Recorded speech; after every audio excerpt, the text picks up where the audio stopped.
Subscribe to Infidelity Tales Lab for more stories. Now, let's begin this one. Adam Ferris sat in the airport terminal, watching snow fall through the massive windows while his phone buzzed with another work email. December 24th, and he was stuck in Denver while a blizzard delayed his connecting flight home to Seattle. He'd promised Thomas he'd be back for Christmas Eve dinner. His son's face flashed in his mind, 12 years old, quiet, thoughtful. Thomas had inherited Adam's dark hair and his late mother's gentle eyes. Adam's first wife, Sarah, had died when Thomas was 3. He'd raised the boy alone for 6 years before meeting Elaine Davidson at a charity gala. She'd seemed perfect then, polished, educated, from old Seattle money. They'd married quickly, too quickly, Adam now realized. The past 2 years had revealed cracks. Elaine's family treated Thomas like an inconvenience. Her mother, June Davidson, held court in the family's queen and mansion like a cold-eyed empress, making subtle comments about Adam's boy and unfortunate circumstances. Her brother, Marshall Davidson, a failed entrepreneur living off family trust funds, barely acknowledged Thomas's existence. Marshall's wife, Brooke, followed her husband's lead, whispering behind her hand at family gatherings. Adam had built his career as an architect, designing sustainable buildings across the Pacific Northwest. He'd earned his own money, never touched Elaine's family wealth, and kept his self-respect intact. But lately, Elaine had changed. She spent more time at her mother's mansion, more time away from their home in Ballard. She'd stopped pretending to care about Thomas. Final boarding call for Seattle. The announcement crackled overhead. Adam grabbed his bag and hurried to the gate. He'd make it home by Christmas morning at the latest. He sent Thomas a text. "Flight delayed, but I'll be there tomorrow morning. Love you, buddy. Don't let them get to you." He didn't know it would be the last normal message he'd ever send his son. Thomas Ferris woke up on Christmas morning to silence. The house in Ballard felt empty. He walked downstairs in his pajamas, expecting to find his father's coat on the hook, but the entryway was bare. Only Elaine's designer bags cluttered the bench. "Dad?" he called out. "Your father isn't here." Elaine emerged from the kitchen, already dressed, makeup perfect. "He's stuck in Denver. We're going to my mother's for Christmas." Thomas's stomach dropped. He hated the Davidson mansion. "Can I just stay here?" "Don't be difficult." Elaine's voice had that edge, the one that meant arguing was pointless. An hour later, Thomas stood in the marble foyer of the Queen and Mansion, surrounded by Elaine's family. June Davidson presided over the living room like a queen, her silver hair perfectly coiffed, her expression glacial. Marshall sprawled on the antique sofa, already drinking despite the early hour. Brooke fussed with decorations that probably cost more than Thomas's entire wardrobe. "Where's Adam?" June asked, her tone making it clear she already knew and disapproved. "Delayed," Elaine said smoothly. "Work emergency. Always work with him," Marshall muttered. "Some Christmas father." Thomas clenched his fists but said nothing. His dad had explained the project, a community center in a neighborhood that needed it. Important work. The morning dragged on. Thomas sat quietly in the corner, while the Davidsons opened expensive gifts and drank mimosas. No one had gotten him anything. Around 11, Marshall's voice cut through the room. "Why's the kid even here?" "Adam's not coming." "Marshall," Elaine said, but there was no real protest in her voice. "What? It's Christmas. Family time." "He's not family, not really." Marshall's eyes were mean with alcohol. "Your little charity project. Elaine, your mistake." "That's enough," June said, but her eyes held calculation, not compassion. She turned to Thomas. "Perhaps you should go home, dear. This is family time." Thomas felt his face burn. "My dad will be here soon." "Your father isn't coming," June said flatly. "And frankly, we've indulged this situation long enough. Elaine has been patient, but you're not a Davidson. You're not even a Ferris, really. Just some woman's child that Adam got stuck with." The words hit like physical blows. Thomas stood up, shaking. "My mom died. My dad didn't get stuck with me." "Your mother," Marshall laughed, "was nobody. A teacher. Adam could have done so much better, but he made his choices. And now Elaine has to live with them." Thomas looked at Elaine, waiting for her to defend him. She looked away. "I think," June said softly, dangerously, "you should leave. We'll tell Adam to collect you later." "It's raining," Thomas whispered. "Then you'll get wet." Marshall stood up, grabbing Thomas's arm. Come on, kid. Time to go. Thomas tried to pull away, but Marshall was strong and determined. He dragged Thomas to the front door, opened it, and shoved him outside. The door slammed shut. Through the glass, Thomas could see them. Elaine, June, Brooke, all watching. None of them moved to help. The rain soaked through his thin sweater immediately. Thomas had no coat. No phone. Elaine had made him leave it in the car. He was 12 years old, alone on Christmas morning, and his stepmother's family had thrown him out like garbage. He started walking. The neighborhood was empty, everyone inside with their families. Rain hammered down, cold December rain that felt like ice. Thomas's sneakers squelched with every step. He didn't know where to go. Home was miles away, and he didn't have keys. He found a bus stop and huddled under the small shelter, wrapping his arms around himself. The bench was wet, everything was wet. He'd never felt so alone. 20 minutes passed. 30. Thomas watched rain cascade off the shelter's roof, each drop like a tiny hammer. He thought about his dad, probably panicking in some airport. He thought about his real mom, who used to make him hot chocolate on cold mornings. He thought about how much he hated the Davidsons. Then someone collapsed next to him on the bench. The man was in his 50s, wearing an expensive suit that was torn and soaked with rain and blood. His face was bruised, one eye swollen shut. He limped badly, and his breathing came in ragged gasps. He slumped against the bus shelter wall, eyes closed. "Mister." Thomas's voice shook. "Are you okay?" The man's good eye opened slowly. He looked at Thomas, really looked, taking in the soaked 12-year-old, shivering in the rain. "Been better, son. You?" I'm okay." But Thomas's teeth were chattering. The man struggled out of his suit jacket, wincing with pain. "Here, you need this more than me. But you're hurt. Take it." The man's voice was firm but kind. He draped the jacket over Thomas's shoulders. It was warm from body heat, and though it was too big and blood-stained, it helped. Thomas pulled out his phone. "Wait. No." He didn't have his phone. "I need to call 911 for you." "Don't have a phone either." The man coughed, then smiled weakly. "Got jumped. Took my wallet, my phone, everything." Thomas looked around desperately. The street was empty. No cars, no people. "There's a house back there." "Kid, I'm fine. Just need to rest a minute." The man studied Thomas again. "Why are you out here alone on Christmas? In the rain?" Thomas's throat tightened.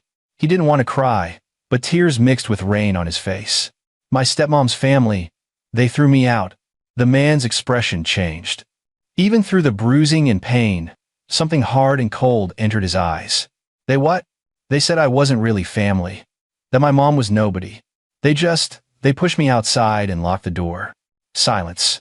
The man stared at Thomas for a long moment, then looked out at the rain. "What's your name, son?" "Thomas Ferris." "Thomas." The man nodded slowly. "I'm Clifford. Clifford Collins. And Thomas, I want you to remember something. The way people treat you when you have nothing, when you need help that shows who they really are. You helped me. A kid alone in the rain. And you tried to help? That matters. I didn't really do anything. You gave a damn. That's more than most people do." Clifford coughed again, harder this time. Blood flecked his lips. Thomas made a decision. He stood up, jacket slipping off his shoulders. "There's a store 2 blocks away. I saw it when I was walking. I'm going to get help." "Thomas, wait." But Thomas was already running into the rain. He sprinted down the street, ignoring the cold, ignoring everything except the need to help someone who'd been kind to him. The corner store was open, thank God. He burst through the door, startling the clerk. "Please. There's a man hurt at the bus stop. He needs an ambulance." The clerk grabbed his phone immediately. "Where?" 2 blocks south. "He's bleeding. He got jumped." The clerk called 911, while Thomas stood there, dripping on the floor, shaking with cold and adrenaline. Within minutes, sirens wailed in the distance. Thomas ran back to the bus stop with the clerk following. Clifford was still there, still breathing. When he saw Thomas, something like surprise crossed his face. "You came back? The ambulance is coming. You're a good kid." Thomas Ferris. Clifford reached into his torn pants pocket and pulled out a business card, somehow still intact. "When your father gets back, you give him this. Tell him Clifford Collins owes the Ferris family a debt." "I don't understand." "You will." The ambulance arrived, paramedics rushing out. But before they could load Clifford onto the stretcher, another sound filled the air. Engines. Heavy engines. Multiple vehicles approaching fast. Thomas watched in shock as black Escalade SUVs poured onto the street from both directions. He counted them 10, 15, 20, 23 in total. They surrounded the bus stop in perfect formation, blocking every exit. Men in dark suits emerged, moving with military precision. A tall woman in a black coat walked straight to Clifford, her face tight with concern. "Sir, we've been searching everywhere." Clifford held up a hand, silencing her. He looked at Thomas, then at the paramedics, then at the assembled vehicles and personnel. When he spoke, his voice was stronger, commanding despite his injuries. "This boy saved my life. His name is Thomas Ferris. He gave me his jacket, called for help, refused to leave me alone. Remember that name?" The woman nodded sharply. "Yes, sir." Clifford locked eyes with Thomas. "Where's this family that threw you out? The ones who said your mother was nobody?" Thomas's voice came out small. "The Davidson Mansion. Queen Anne Hill." Something dangerous flickered across Clifford's battered face. "The Davidsons. I know them." He turned to the woman. "Send a car to take Thomas home. Make sure he's safe, warm, and has everything he needs. And someone find his father." "Wait," Thomas said. "Who are you?" Clifford Collins smiled a cold, predatory smile that didn't match the kind man who'd shared a bus stop with a lonely kid. "Let's just say I'm someone who notices when people show their true colors. You'll understand soon, Thomas. Your father will understand. And the Davidsons?" His smile widened. "They're going to understand most of all." Adam Ferris burst through the front door of his Ballard home at 6 a.m. on Christmas morning. His connecting flight had finally taken off at midnight, landing him in Seattle at 5 a.m. He grabbed his bag and run. "Thomas!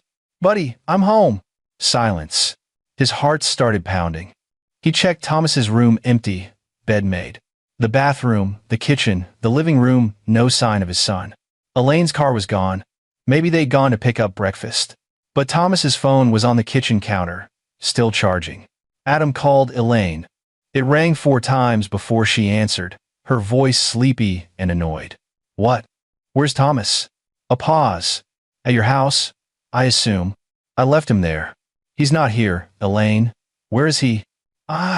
We were at my mother's yesterday. For Christmas. He must have gone home." "Yesterday? Christmas was today. And he's 12. You left him alone?" "Adam? I'm sure he's fine. He probably went to a friend's house. He doesn't have his phone." Adam's voice rose. "Where did you last see him?" Another pause, longer this time. "My mother's house. He left around noon." "He left? You let a 12-year-old leave alone in the rain?" "He wanted to go." "Bullshit!" Adam rarely yelled. The force of it made Elaine gasp on the other end. "What happened, Elaine? Tell me right now what happened to my son. I need to call you back." She hung up. Adam stared at his phone in disbelief. His hands shook as he called the police. "Missing child. Christmas morning. Last seen Queen Anne Hill." He gave descriptions, details, everything. Then he got in his car and drove toward the Davidson mansion, breaking every speed limit. His phone rang. Unknown number. "Hello?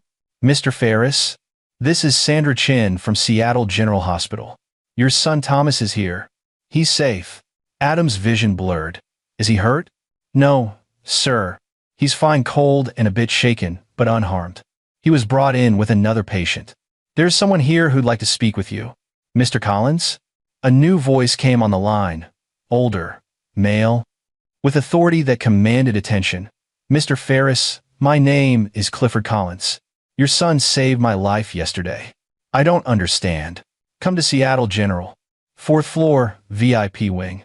We have much to discuss about your son, your wife's family, and what happens next. Oh, and Mr. Ferris, you might want to bring a lawyer. Not for you, for them." The line went dead. Adam drove to the hospital in a daze. VIP wing? Who was this Collins? None of it made sense. But Thomas was safe. That was all that mattered. The 4th floor of Seattle General was unlike anything Adam had seen in a hospital. Private rooms, actual artwork on the walls, thick carpets. Security guards stood at attention. A woman in a black suit, approached immediately. "Mr. Ferris? This way, please." She led him to a large private room. Thomas sat on a couch, wrapped in blankets, holding a cup of hot chocolate. When he saw Adam, he started crying. Adam crossed the room in 3 strides and pulled his son into his arms. "I'm so sorry. I'm so sorry I wasn't here. It wasn't your fault, Dad." Thomas's voice was muffled against Adam's shoulder. "They threw me out. Elaine's family. They said Mom was nobody and I wasn't really part of their family, and they pushed me outside in the rain and locked the door." White-hot rage flooded through Adam. He held Thomas tighter, trying to control the fury that threatened to overwhelm him. "Tell me everything." Thomas told the story, every word, every moment of humiliation and cruelty. The Christmas morning rejection, Marshall's drunken insults, June's cold dismissal, Elaine's silence, being thrown out into the rain with nowhere to go. By the time Thomas finished, Adam was shaking with anger. He'd never wanted to hurt anyone in his life. But right now, he wanted to drive back to Queen and Hill and show the Davidsons what real consequences looked like. "Your son is remarkable," a voice said from the doorway. Adam turned to see a man in his 50s, bruised and bandaged but standing straight, eyes sharp and intelligent. Despite obvious injuries, he carried himself with undeniable authority. "Clifford Collins." The man extended his hand. "I owe your family a debt I can never fully repay. Thomas said he helped you. Your son gave me his jacket when I was bleeding in the rain. He ran for help even though he was alone and scared. He stayed with me when he could have just walked away." At 12 years old, Thomas showed more character than most adults I know. Clifford's expression hardened, which makes what the Davidsons did even more unforgivable. "Who are you?" Adam asked bluntly. "The motorcade, the VIP wing, the security. I'm a man who built his fortune from nothing and learned to recognize character when I see it. I run several companies, sit on various boards, have certain connections." Clifford moved to the window, looking out over Seattle. "I also make it my business to know the families with old money in this city. The Davidsons, for instance. June Davidson married into timber money that's been declining for 2 generations. Marshall Davidson is a failed entrepreneur who's burned through 3 startup investments and lives off trust funds. Your wife, Elaine Davidson, inherited money, but no sense of its value. You know them? I know everyone who matters in Seattle. And I know something else, Mr. Ferris." Clifford turned back, his eyes cold. "I know exactly what the Davidsons did yesterday. And I know it's not going to stand. I'm getting Thomas away from them," Adam said firmly. "I'm divorcing Elaine, and they'll never see my son again. That's a start. But Mr. Ferris, Adam, may I call you Adam?" At Adam's nod, Clifford continued. "What the Davidsons did wasn't just cruel. It was potentially criminal. They abandoned a minor child in dangerous conditions.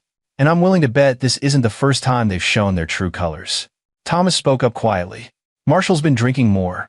And last month, I heard him and grandmother June arguing about money. Something about investments." Clifford's eyebrows rose. "Interesting. Adam, I'd like to propose something. I owe your family a debt. Let me help you not just leave the Davidsons, but ensure they face real consequences for their actions. I have resources, investigators, lawyers, and frankly, after what they did to Thomas, I want to see them answer for it." Adam studied this man, this stranger, who somehow commanded escalades and hospital wings. "Why? You don't know us. Your son saved my life. More than that, he showed me something I rarely see anymore: genuine human decency. The Davidsons threw him away like trash. They need to learn that actions have consequences." Clifford's smile was sharp. "Besides, I've known the Davidsons socially for years. June Davidson once called my mother new money trash at a charity gala. I've been waiting for an opportunity to return the favor." Adam looked at Thomas, who was watching both men with wide eyes. His son had been through hell yesterday. He deserved justice, not just escape. "What did you have in mind?" Adam asked slowly. Clifford Collins smiled like a shark sensing blood in the water. "First, we get you a lawyer, the best divorce attorney in Seattle. Second, we document everything that happened yesterday with medical records, witness statements, security footage from nearby homes. Third, we start investigating the Davidsons' finances and business dealings. I have a feeling that what Thomas overheard is just the tip of the iceberg. And then, Then we make sure that everyone in Seattle, everyone who matters, knows exactly what kind of people the Davidsons really are. Old money or not, this city doesn't tolerate child abuse. And I'll make damn sure they face every legal and social consequence available. Adam felt something shift in his chest. For 2 years, he tried to make peace with Elaine's family, swallowed their insults, protected Thomas as best he could while maintaining some semblance of family unity. But they'd crossed a line that couldn't be uncrossed. I want them to pay, Adam said quietly. Not just legally. I want them to understand what they did. They will, Clifford promised. They threw away something precious, and I'm going to make sure they regret it for the rest of their lives.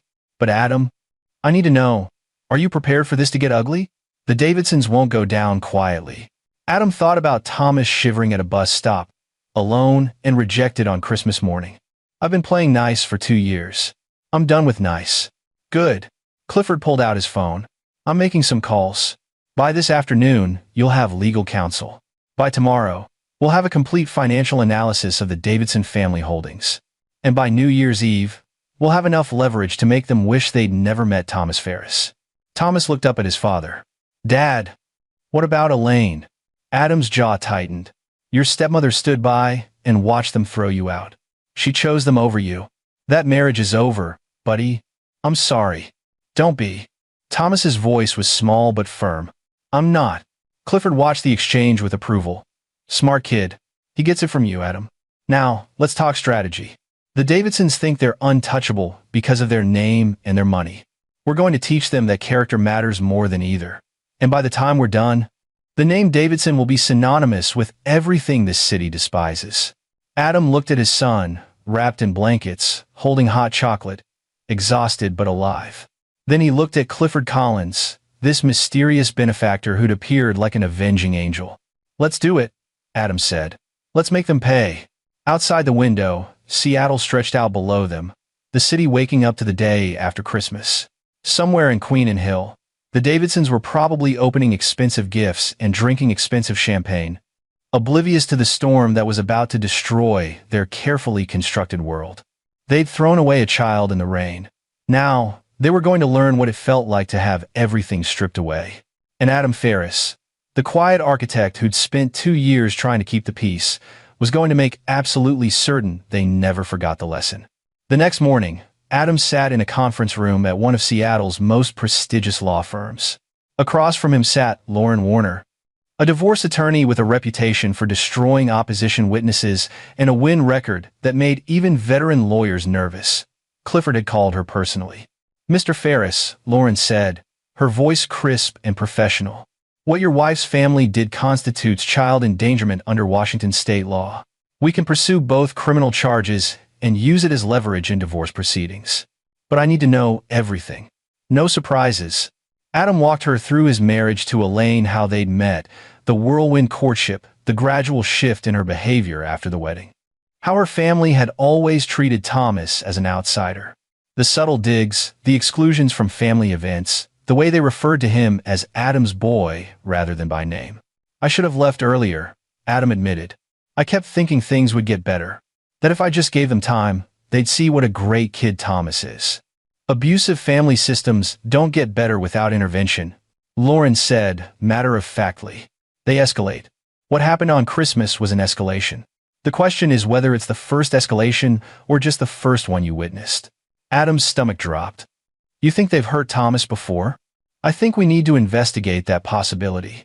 With your permission, I'd like to have a child psychologist speak with Thomas, not to traumatize him, but to make sure we have a complete picture. Adam nodded slowly. Do it. I want to know everything. Lauren made a note. Now, let's talk about assets. What's marital property and what's yours? The house in Ballard is mine. I bought it before we married. My architecture firm is mine. Elaine has a trust fund that generates about $200,000 annually. Her family's primary wealth is tied up in Davidson Timber Holdings, but that's heavily mortgaged according to what I could see of their financial statements. Mortgaged? Old timber money shouldn't need mortgages. That's what I thought. Marshall made some comment last year about temporary cash flow issues. Lauren's eyes sharpened. Interesting. Mr. Collins mentioned he had investigators looking into the Davidson finances. We'll coordinate with them. She pulled out another document. I'm filing for emergency custody today, citing child endangerment. We'll get a restraining order against all three, June, Marshall, and Elaine, barring them from contact with Thomas. Then we file for divorce with full custody and a request that Elaine's visitation be supervised if granted at all. She'll fight it. Let her. We have hospital records of you bringing Thomas in after he'd been exposed to freezing rain for over an hour. We have statements from emergency responders. And if Mr. Collins is willing to testify about finding Thomas alone at a bus stop on Christmas morning. Lauren smiled coldly. Elaine Davidson will be lucky if she doesn't face criminal charges. Adam felt a grim satisfaction. What about the family? That's where things get interesting. Child endangerment charges could be filed against June and Marshall Davidson. They physically removed Thomas from their home in dangerous weather conditions. That's actionable. Lauren leaned forward. But here's what I'm thinking, Mr. Ferris.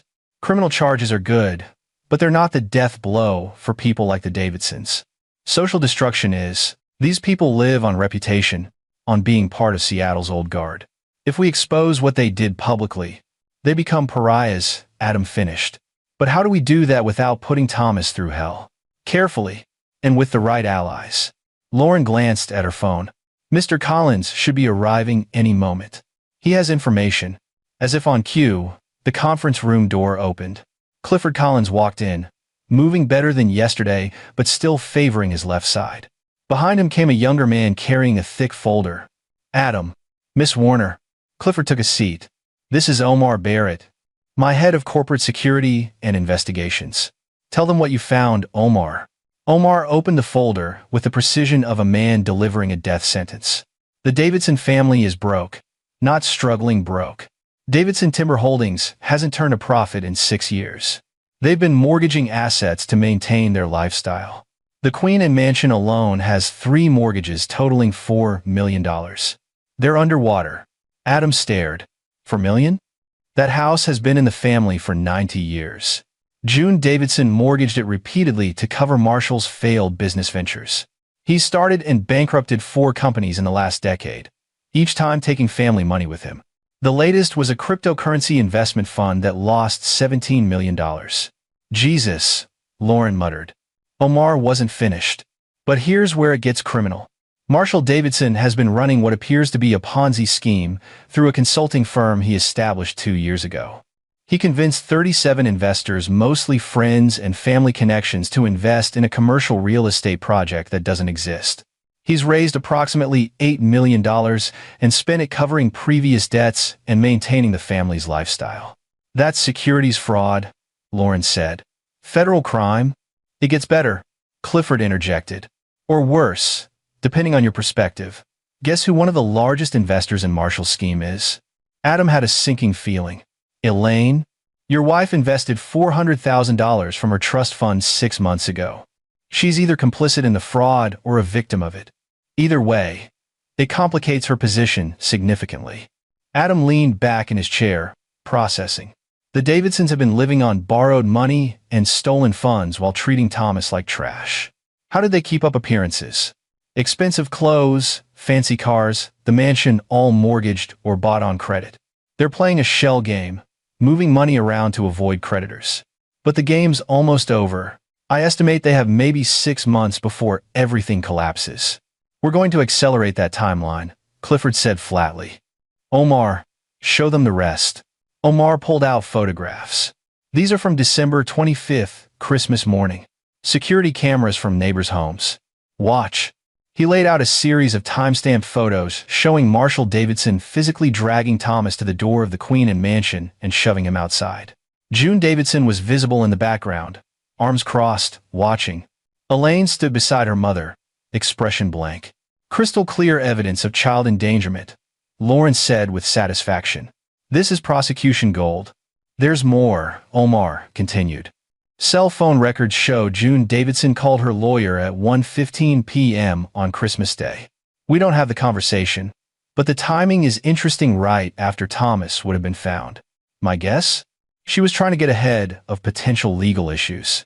Guilty conscience, Adam muttered. Or awareness of culpability, Lauren corrected. This is better than I hoped, Mr. Ferris. With this evidence, We can destroy them in court. But Mr. Collins is right, legal destruction isn't enough for people like this. We need to destroy their social standing too. Clifford smiled that sharp, predatory smile Adam was starting to recognize. That's where I come in. I sit on the boards of 3 charities June Davidson considers essential to her social status. She's hosting a New Year's Eve gala. At the mansion, her biggest event of the year. All of Seattle's old money will be there. He paused. I'm going to make sure the truth comes out that night, in front of everyone who matters to her. How? Adam asked. By being a guest. And by bringing a few friends who will have very pointed questions about Marshall's investment fund and Thomas's treatment. By the end of the night, June Davidson won't be able to show her face in polite society. Adam felt a dark satisfaction building. What do you need from me? For now, stay quiet. Let them think they got away with it. Don't respond to Elaine's calls or texts except through your lawyer. Let them believe Christmas was just an unfortunate incident that will blow over. Clifford's eyes glinted. And on New Year's Eve, be ready. Because that's when we burn their world down.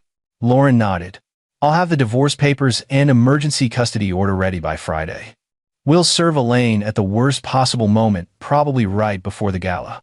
Maximum emotional impact. Is that cruel? Adam asked, though he wasn't sure he cared. They threw your 12-year-old son out in the rain on Christmas morning, Lauren said flatly. Cruelty is their specialty. We're just speaking their language. Omar packed up his files. Mr. Ferris, I've also taken the liberty of having security cameras installed at your Ballard home and providing a security detail for Thomas. The Davidsons strike me as the type who might try something desperate when cornered. You think they'd hurt him? I think they're financially desperate, morally bankrupt, and about to lose everything. Desperate people do desperate things. Clifford stood carefully. Adam, I want you to understand something. What we're planning goes beyond legal proceedings. We're going to systematically dismantle their lives. Are you comfortable with that? Adam thought about Thomas's face when he'd arrived at the hospital, the way his son had flinched when describing Marshall's hands on him. They don't get to do what they did and walk away. So yes, I'm comfortable with it. Good. Because by the time we're done, the Davidson name will be poison in this city. June will lose her social standing. Marshall will face federal charges. And Elaine. Clifford's smile was cold. Elaine will have to live with the knowledge that she could have stopped it all by being a decent human being to a child. Lauren gathered her papers. Gentlemen, I think we have a plan. Mr. Ferris, go home to your son. Spend time with him. Let us handle the weapons. Adam left the law office feeling something he hadn't felt in years. Powerful. For so long, he'd been the architect who kept his head down, who tried to make peace, who swallowed insults for the sake of harmony. But the Davidsons had miscalculated. They'd hurt his son, and now they were going to learn that Adam Ferris might be quiet, but he wasn't weak. He drove home to find Thomas doing homework at the kitchen table, Omar's security team discreetly positioned outside. His son looked up, face cautiously hopeful. How did it go, Dad? Adam sat down across from him. We're going to win, buddy. Not just win, we're going to make sure they can never hurt anyone else the way they hurt you. Thomas was quiet for a moment. Will Elaine go to jail? I don't know. Maybe. Does that bother you? No. Thomas's voice was firm. She stood there and watched them throw me out. She didn't say anything. She didn't stop them. She's just as bad as they are. Adam's heart broke and swelled with pride simultaneously. His son was growing up fast, learning hard lessons about character and consequence. I'm sorry you had to learn this so young. Mom would have wanted me to be strong, Thomas said quietly. To not let them break me. Your mom would be so proud of you. And so am I. Adam reached across and squeezed Thomas's hand. This next week is going to be hard. There will be lawyers and maybe police interviews and a lot of adult stuff you shouldn't have to deal with. But I promise you, we're going to make it through. And when it's over, it's just going to be us. No more Davidsons. Just the Ferrises. Thomas smiled, the first real smile Adam had seen since returning from Denver. Just us. I like that. That evening, Adam's phone buzzed with texts from Elaine. He ignored them as Lauren had instructed. Let her stew. Let her wonder. Let the uncertainty eat at her. Tomorrow, the legal machine would start grinding. But tonight, Adam sat with his son and watched old movies, ate pizza, and pretended the world outside didn't exist. Because in 7 days, that world was going to explode. And the Davidsons had no idea the storm that was coming. New Year's Eve arrived with cold Seattle rain and the promise of endings. Adam Ferris stood in his bedroom, adjusting his tie and staring at his reflection. He'd been served divorce papers that morning. He'd had Lauren do it to make things look normal, like Elaine had made the first move. The Davidsons needed to believe they were in control. Thomas appeared in the doorway, wearing the new suit Clifford had insisted on buying him. "Do I really have to go to this?" "You don't," Adam assured him. "But Clifford thinks it would be powerful for people to see you, to put a face to what the Davidsons did. It's your choice, buddy." Thomas squared his shoulders. "I want to go. I want him to see me." Pride surged through Adam. "Then let's go show them what a real Ferris looks like." The Queen Inn mansion blazed with lights, expensive cars lining the circular driveway. Adam and Thomas arrived with Clifford in one of the black Escalades, part of a convoy that turned heads. Omar's security team had been explicit. "Stick together. Don't engage with the Davidsons unless absolutely necessary, and wait for the signal." June Davidson stood at the entrance in a glittering silver gown, playing hostess. Her smile froze when she saw Thomas. "What are you doing here?" she hissed quietly, too aware of other guests to make a scene. "I was invited," Clifford said smoothly, stepping forward. "Mrs. Davidson, thank you for hosting such a lovely event. I brought guests. I hope that's not a problem." June's eyes darted between them, calculation warring with panic. "Of course not, though I'm surprised to see certain people who save lives." Clifford's voice carried just enough edge to make nearby guests glance over. "Thomas here is quite the hero. Did you know he saved my life on Christmas morning?" Murmurs rippled through the crowd. Adam saw June's face pale beneath her makeup. She'd been banking on Christmas, staying secret, on everyone assuming it was just a family matter. But now Clifford Collins, the Clifford Collins, whose name appeared on hospital wings and business towers, was publicly connecting himself to Thomas. "How wonderful," June managed weakly. "Please, come in." They entered the mansion. Adam hadn't been here since Christmas. The memory made his jaw clench. Marshall was already drunk by the bar, Brooke hovering nervously beside him. Elaine stood near the fireplace, talking with friends, but her eyes found Adam immediately. The papers had been served 4 hours ago. She looked shaken. Clifford began working the room with the skill of a man who'd spent decades in Seattle's elite circles. Adam watched him pause at various groups, always managing to mention Thomas, to highlight the boy's character, to plant seeds of curiosity. "Such a polite young man," one woman said after Clifford introduced Thomas. "June, you must be so proud of your step-grandson." June's smile was brittle. "Of course. How wonderful that he saved Mr. Collins. What a Christmas story." Indeed. Adam saw it happening, the slow shift, as people began to wonder. Why hadn't they heard about this before? Why did June seem so uncomfortable? Why was Thomas here with Clifford Collins instead of with his stepmother's family? At 8 o'clock, Clifford gave the signal. Omar and another man, someone Adam recognized as a federal prosecutor, approached Marshall at the bar. "Marshall Davidson," the prosecutor said formally. Marshall turned, already belligerent from alcohol. "Who's asking?" "My name is Steve Cochran, Assistant U.S. Attorney for the Western District of Washington.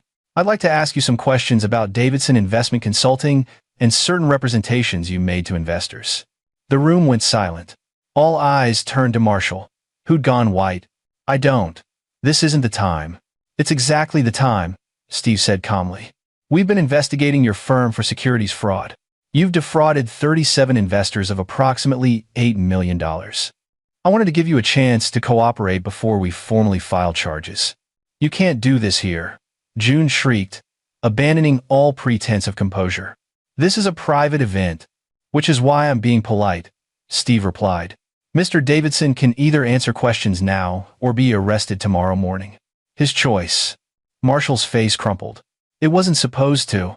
I was going to pay everyone back." "With what money?" Steve's voice was sharp. "You've spent everything. The investigation shows you used investor funds to pay mortgages, car payments, personal expenses. That's textbook Ponzi scheme behavior." Guests began pulling out phones. Some recorded, others texted frantically. The scandal was going viral in real time among Seattle's elite. Elaine rushed forward. "Marshall, don't say anything. You're Elaine Davidson Ferris?" Steve turned to her. You're also under investigation. You invested $400,000 and received quarterly returns that came from other investors' money. Were you aware of the fraud? No. I thought it was legitimate. Then you were swindled by your own brother.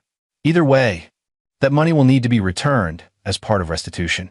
June found her voice shrill with panic. This is harassment. We'll sue our lawyers. Your lawyers will advise you to cooperate, Steve said calmly. Because securities fraud carries a 20-year maximum sentence, and I have enough evidence to bury all of you. Clifford chose that moment to step forward. Might I add something? He didn't wait for permission. The reason I'm here tonight, the reason I'm personally invested in this case, is because of what this family did on Christmas morning. Every phone, every camera, every eye focused on him. Thomas Ferris, this brave young man, was thrown out of this house on Christmas morning in freezing rain. His stepmother and her family told him he wasn't really family, that his late mother was nobody, and they physically removed him from their home. Clifford's voice rang through the mansion. This 12-year-old boy ended up at a bus stop with nowhere to go. He found me there after I'd been attacked, and instead of walking away, he helped me. He gave me his jacket. He called for help. He saved my life. Gasps and murmurs filled the room. Adam saw phones recording, saw the horror on faces around them. And when I asked him why he was alone in the rain on Christmas, Clifford continued, he told me what this family had done. June Davidson, Marshall Davidson, and Elaine Davidson threw a child out into the cold because they didn't consider him family, because his father was away and couldn't protect him, because they could. June's face was ashen. That's not. We didn't. We have security footage. Omar stepped forward, holding up a tablet, from 3 different neighbors' cameras. Would you like me to show everyone? No. June's voice cracked. Please. We made a mistake. A mistake is forgetting someone's birthday, Clifford said coldly. What you did is child endangerment. It's abuse. And everyone in this room needs to know exactly what kind of people you are. A woman near the fireplace spoke up. Adam recognized her as Sonia Brennan, a major philanthropist. June, is this true? You threw out Adam's son? It wasn't like that. Then what was it like? Sonia's voice was sharp. Because if you treated a child that way, I cannot in good conscience continue to associate with you or your family. The boards we serve on together. Sonia, please. I'm resigning from any board that has you on it, effective immediately. And I'll be recommending others do the same. Sonia looked around the room. I don't care how old your money is or what your family name used to mean. You don't hurt children and get to keep your social standing. Not in my Seattle. Others began speaking up, voices overlapping in agreement. Within minutes, the tide had completely turned. Guests began leaving, some stopping to shake Adam's hand or touch Thomas's shoulder with words of support. The party was falling apart. Elaine tried to approach Adam. Please, we need to talk. Through our lawyers, Adam said flatly. You stood there and watched them throw my son out. You chose them. Live with that choice. I was scared. My family, they have all the money. Your family is bankrupt and headed to federal prison, Lauren Warner said, appearing at Adam's elbow. She'd been waiting in the wings, and you're going to be lucky if you don't join them. The divorce papers you received today include a complete request for custody with supervised visitation only. You'll be fighting for the right to see Thomas at all. Elaine's face crumpled. Thomas, please. I'm sorry. Thomas looked at his stepmother with his father's eyes clear and unflinching. You said my mom was nobody. You watched them push me outside. You didn't help me. His voice was steady, mature beyond his 12 years. I don't want to see you again. Elaine dissolved into sobs, but Thomas didn't waver. Adam put a hand on his son's shoulder, pride swelling in his chest. Marshall tried to bolt for the door. Federal agents materialized from the crowd. Steve Cochran hadn't come alone. Marshall Davidson, you're under arrest for securities fraud, wire fraud, and operating a Ponzi scheme. You have the right to remain silent. The handcuffs clicked shut. Flashbulbs popped as society photographers captured every moment. This would be front-page news. June collapsed into a chair. The facade of aristocratic composure shattered completely. How did this happen? She whispered. You hurt a child, Clifford said quietly, crouching beside her so only she could hear. Adam watched from across the room. You threw away something precious because of your own arrogance and cruelty. Did you really think there would be no consequences? We're the Davidsons. You were the Davidsons. Now, you're just people who abused a child and stole from their friends. The name doesn't protect you anymore. Clifford stood. I'll make sure everyone knows. Every charity, every club, every board. By tomorrow, you won't be able to get a reservation at a decent restaurant. Adam watched June Davidson. This woman who'd spent years making his son feel unwelcome, who'd sat in judgment over people she considered beneath her, crumble completely. He felt no pity. The mansion emptied rapidly. By 9 o'clock, only the Ferrises, Clifford, Omar, Lauren, and a handful of federal agents remained. The grandeur of the house, the antiques, the artwork, the generations of Davidson history suddenly looked hollow. What happens now? Thomas asked quietly. Steve Cochran answered. Marshall will face trial, probably plead guilty. June won't face criminal charges for the investment fraud, but she'll lose everything in restitution proceedings. The house, the cars, the artwork, all of it will be sold to repay victims. As for the child endangerment, we're evaluating charges. At minimum, there will be a CPS investigation. And Elaine? Adam asked. Lauren smiled thinly. Divorce granted. Full custody to you. Supervised visitation, requiring a family court evaluation that she'll almost certainly fail. Her trust fund will be frozen, pending the criminal investigation. She'll be broke, disgraced, and isolated. Adam looked at his son. Is that enough for you, buddy? Thomas thought about it seriously, as he considered everything. I just don't want them to hurt anyone else. They won't, Clifford promised. I'll personally make sure of that. And Thomas, I meant what I said. You saved my life. If you ever need anything, anything at all, you call me. Understood? Thomas nodded solemnly. Thank you, Mr. Collins. Clifford, we're friends now.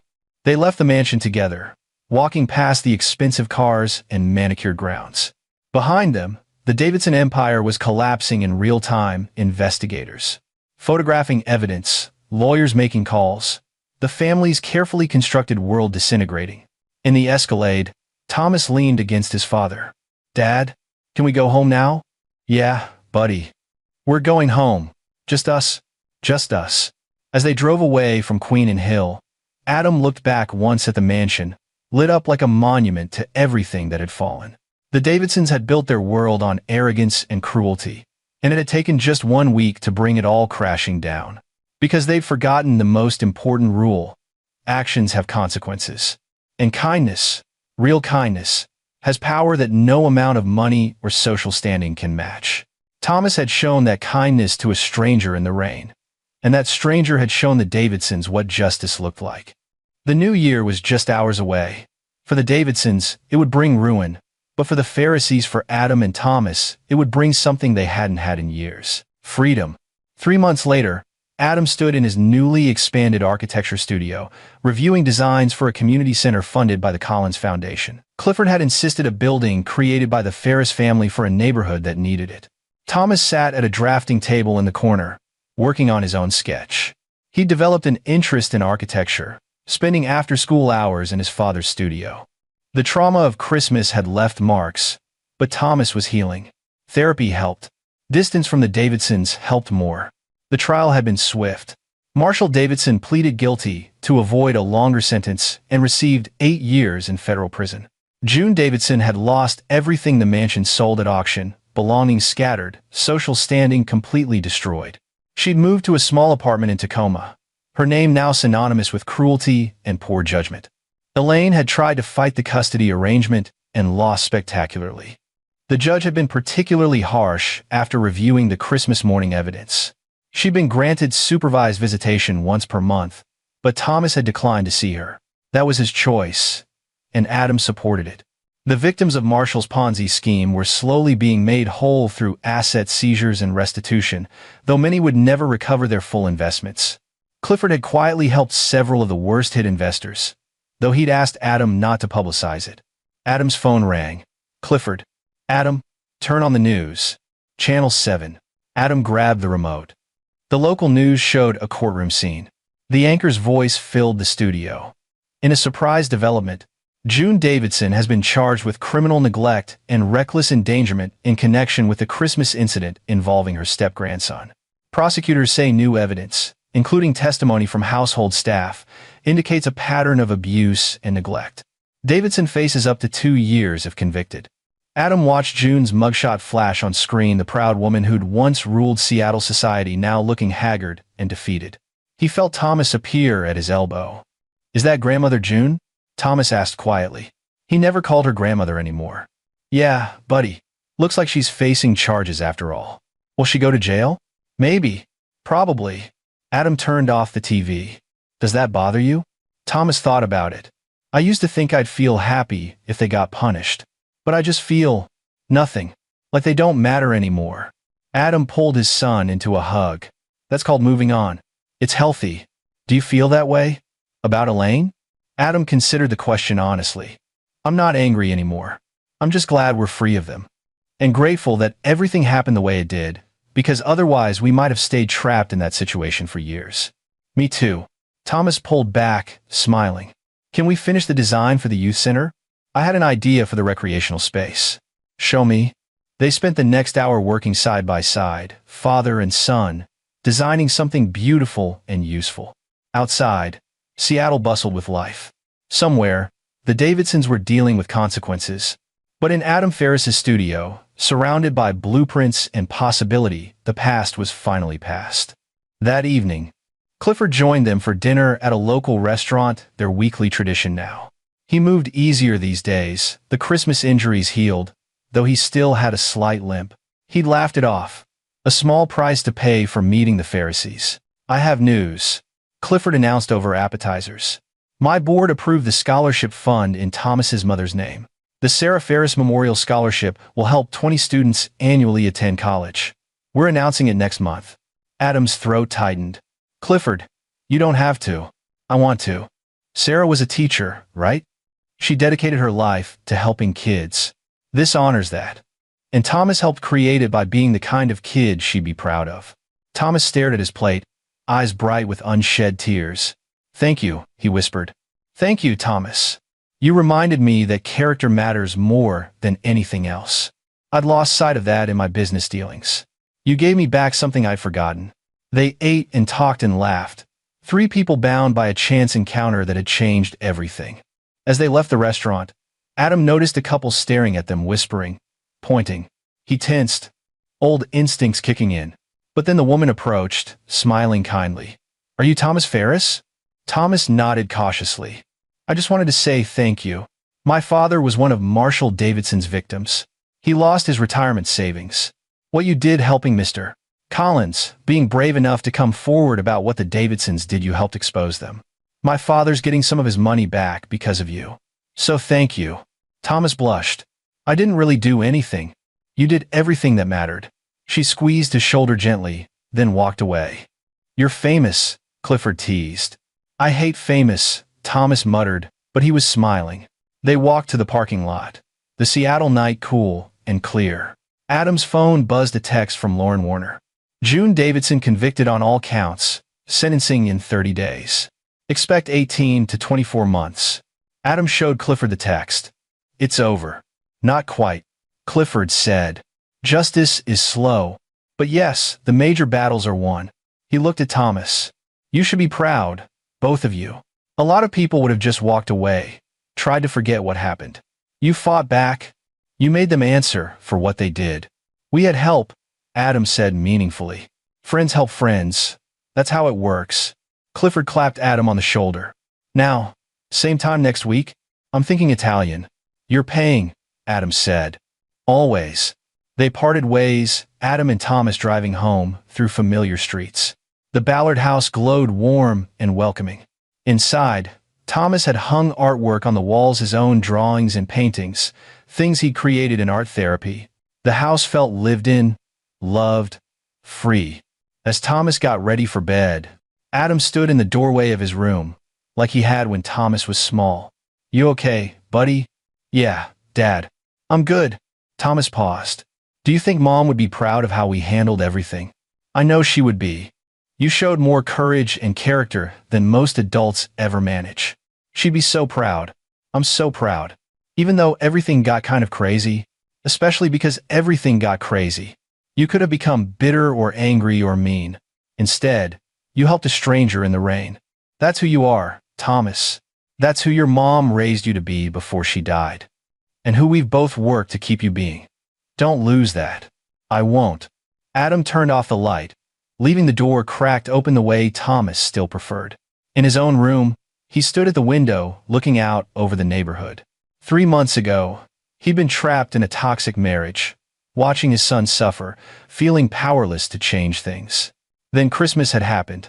The worst day had become a catalyst for the best changes. The Davidsons had shown their true colors, and it had cost them everything. Meanwhile, Adam and Thomas had gained something immeasurably valuable: freedom, justice, and a powerful ally in Clifford Collins. His phone buzzed one more time.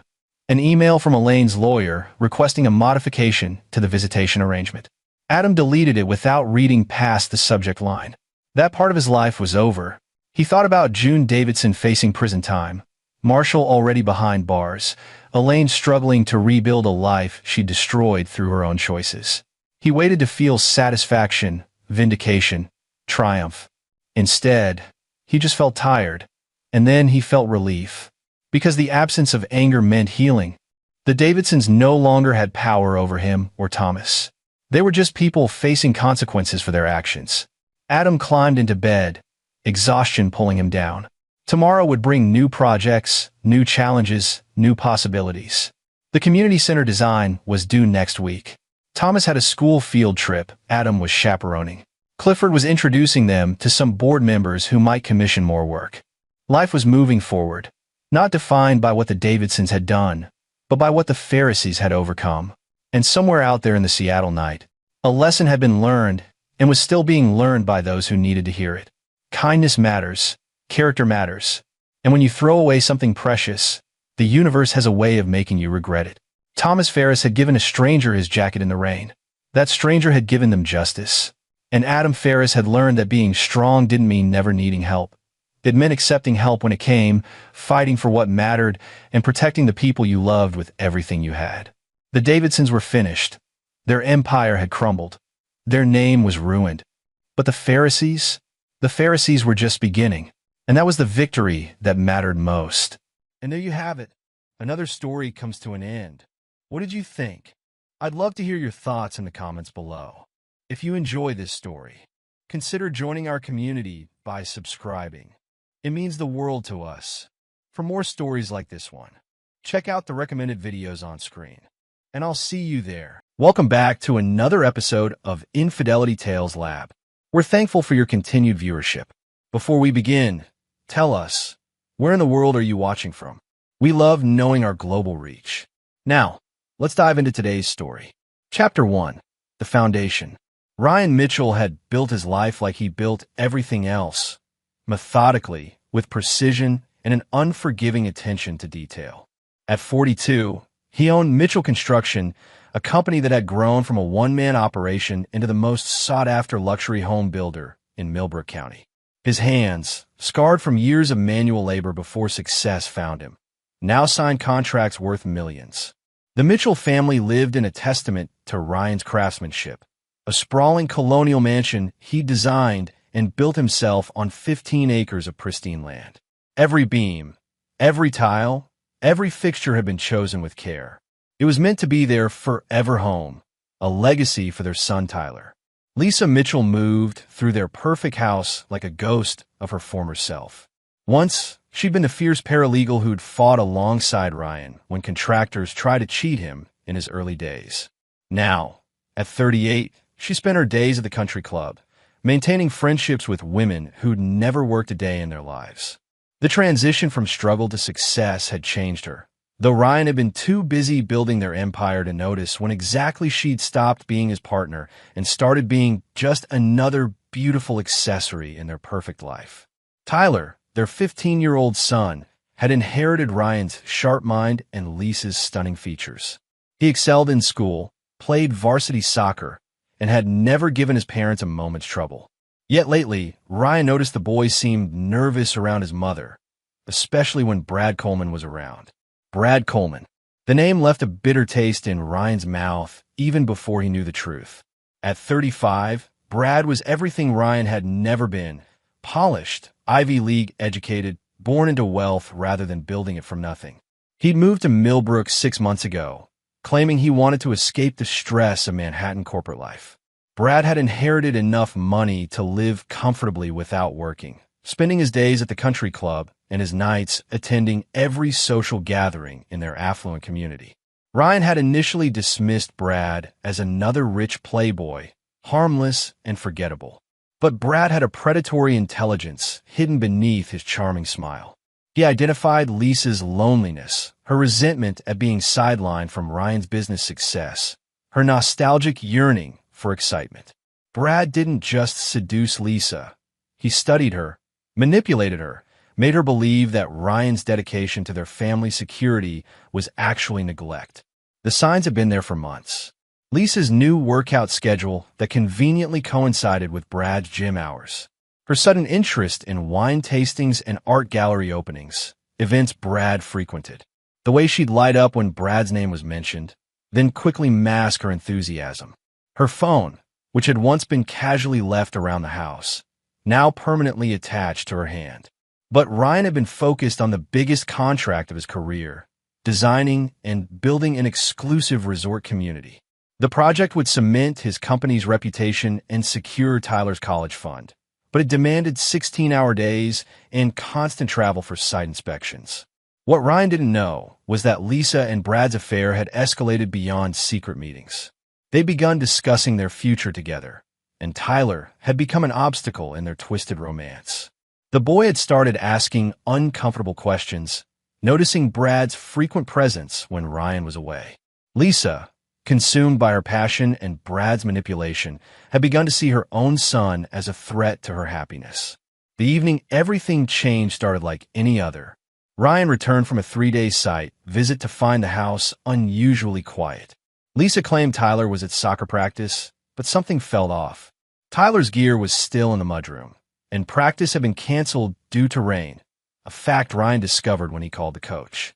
When Tyler finally came home near midnight, limping and with a bruise darkening his jaw, Lisa's explanation was smooth and immediate. Tyler had been riding his bike and taken a spill. But Ryan knew his son, knew that Tyler was too careful and experienced a cyclist for such an accident. More telling was Tyler's behavior. He wouldn't meet his father's eyes and flinched when Lisa tried to touch his shoulder. That night, Ryan lay awake listening to Lisa's even breathing beside him, her phone buzzing with texts she'd answer in the bathroom. For the first time in months, he really looked at his wife, noticing details he'd missed in his exhaustion. The new jewelry she claimed was a gift from her sister. The expensive perfume that wasn't the scent he'd bought her for their anniversary.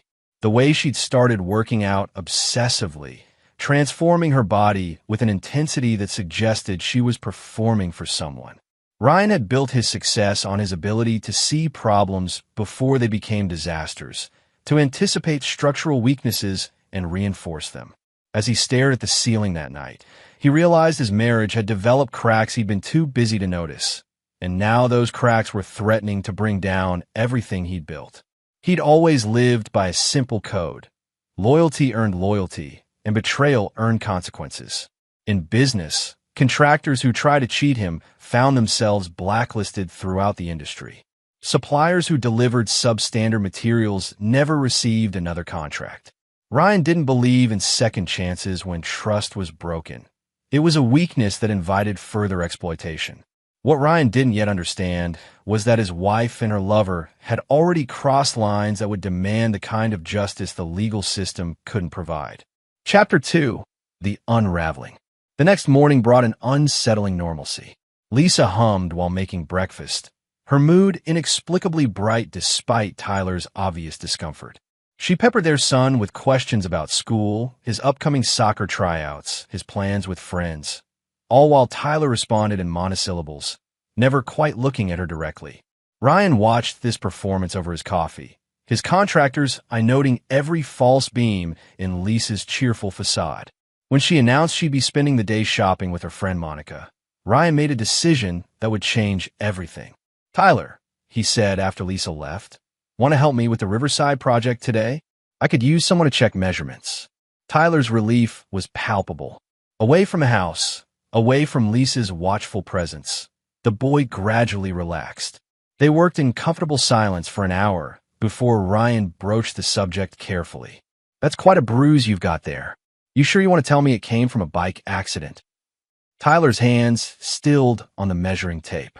Dad, Son, I've been building things since before you were born. I know the difference between accident damage and impact damage. That bruise on your jaw, someone hit you. The story that emerged made Ryan's blood run cold.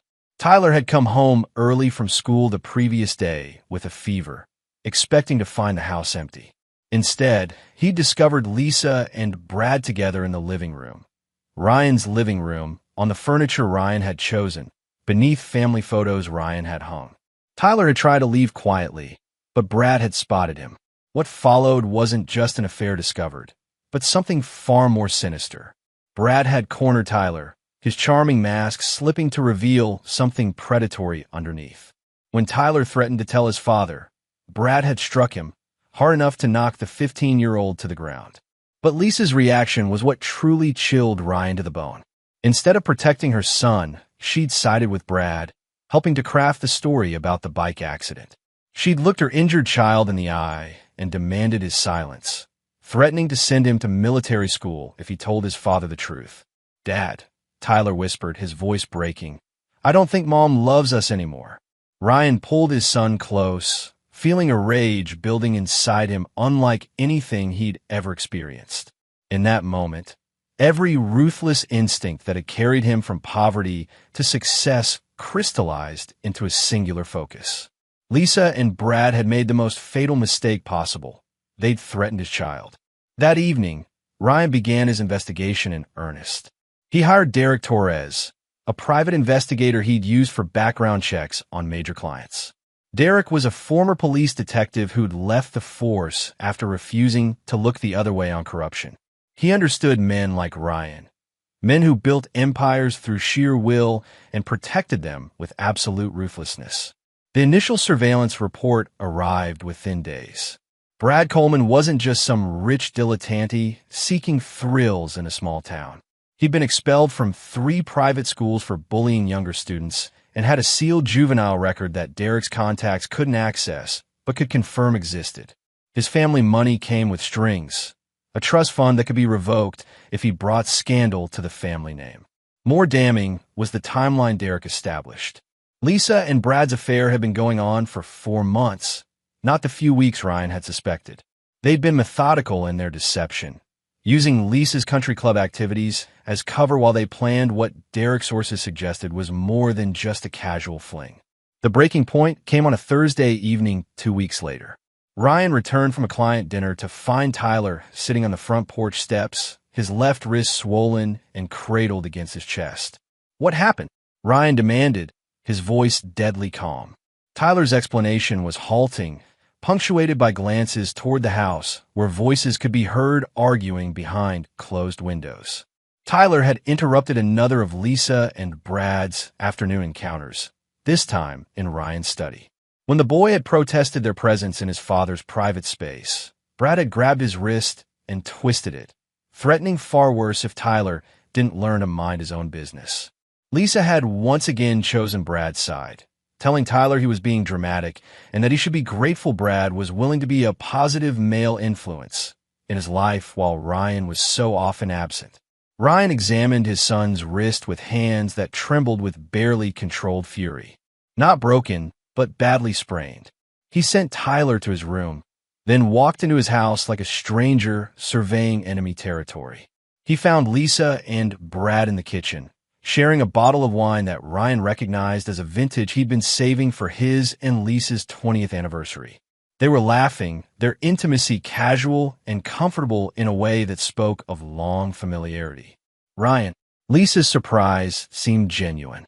You're home early. Brad stood slowly, his posture subtly challenging. Ryan, good to see you. Lisa was just telling me about Tyler's little accident. Kids, you know, always getting into scrapes. Ryan looked at this man who'd struck his child, who'd invaded his home, who'd stolen his wife and corrupted her into something unrecognizable.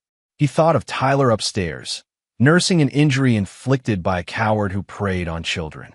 "Brad," Ryan said, his voice conversational, "I think it's time you left." Something flickered in Brad's eyes, surprise that his presence was being challenged, irritation at being dismissed. "Actually, Lisa invited me for dinner. I think I'll stay." The silence that followed was electric. Lisa looked between the two men, sensing the shift in dynamics but not understanding its source.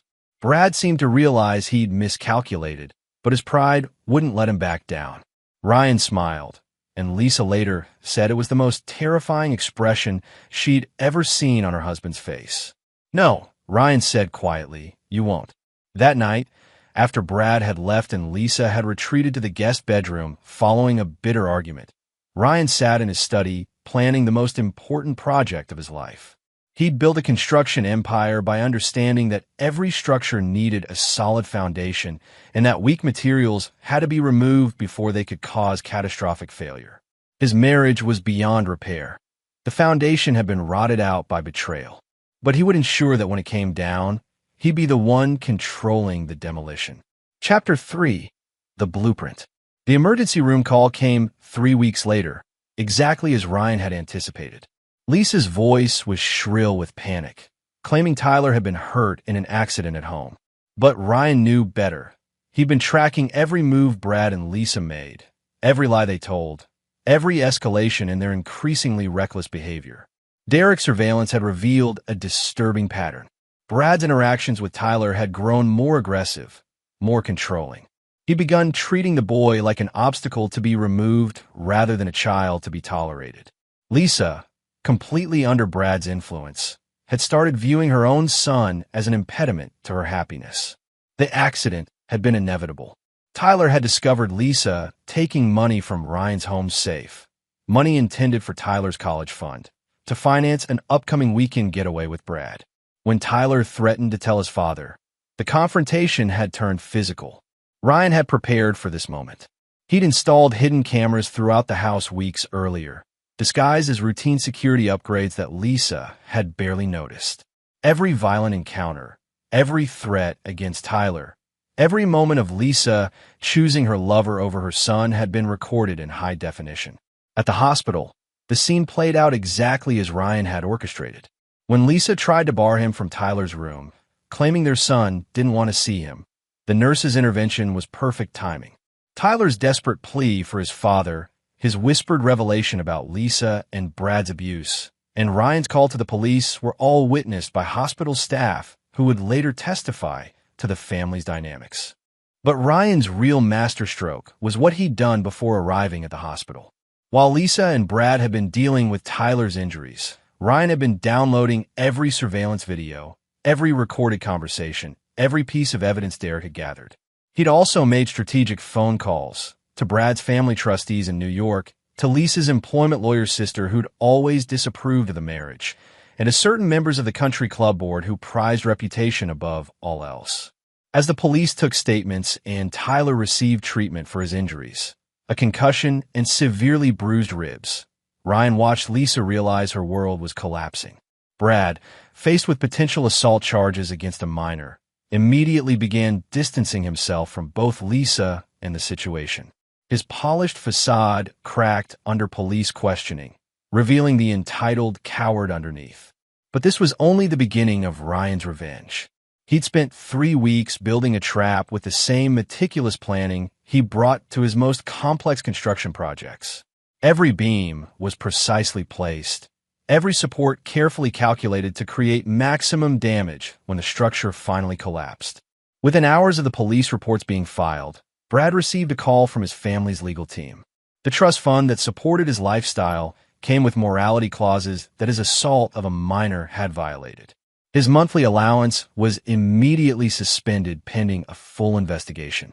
Lisa found herself being questioned not just by police, but by Child Protective Services, who'd been alerted to the pattern of abuse by an anonymous tip that included detailed evidence of her negligence and complicity. The photographs Derek had taken showed bruises on Tyler spanning several weeks, documented proof that this wasn't an isolated incident. By the time Lisa and Brad realized they were being systematically destroyed, Ryan was already 3 moves ahead. He'd retained the best family law attorney in the state, a woman known for her ruthless advocacy for abused children.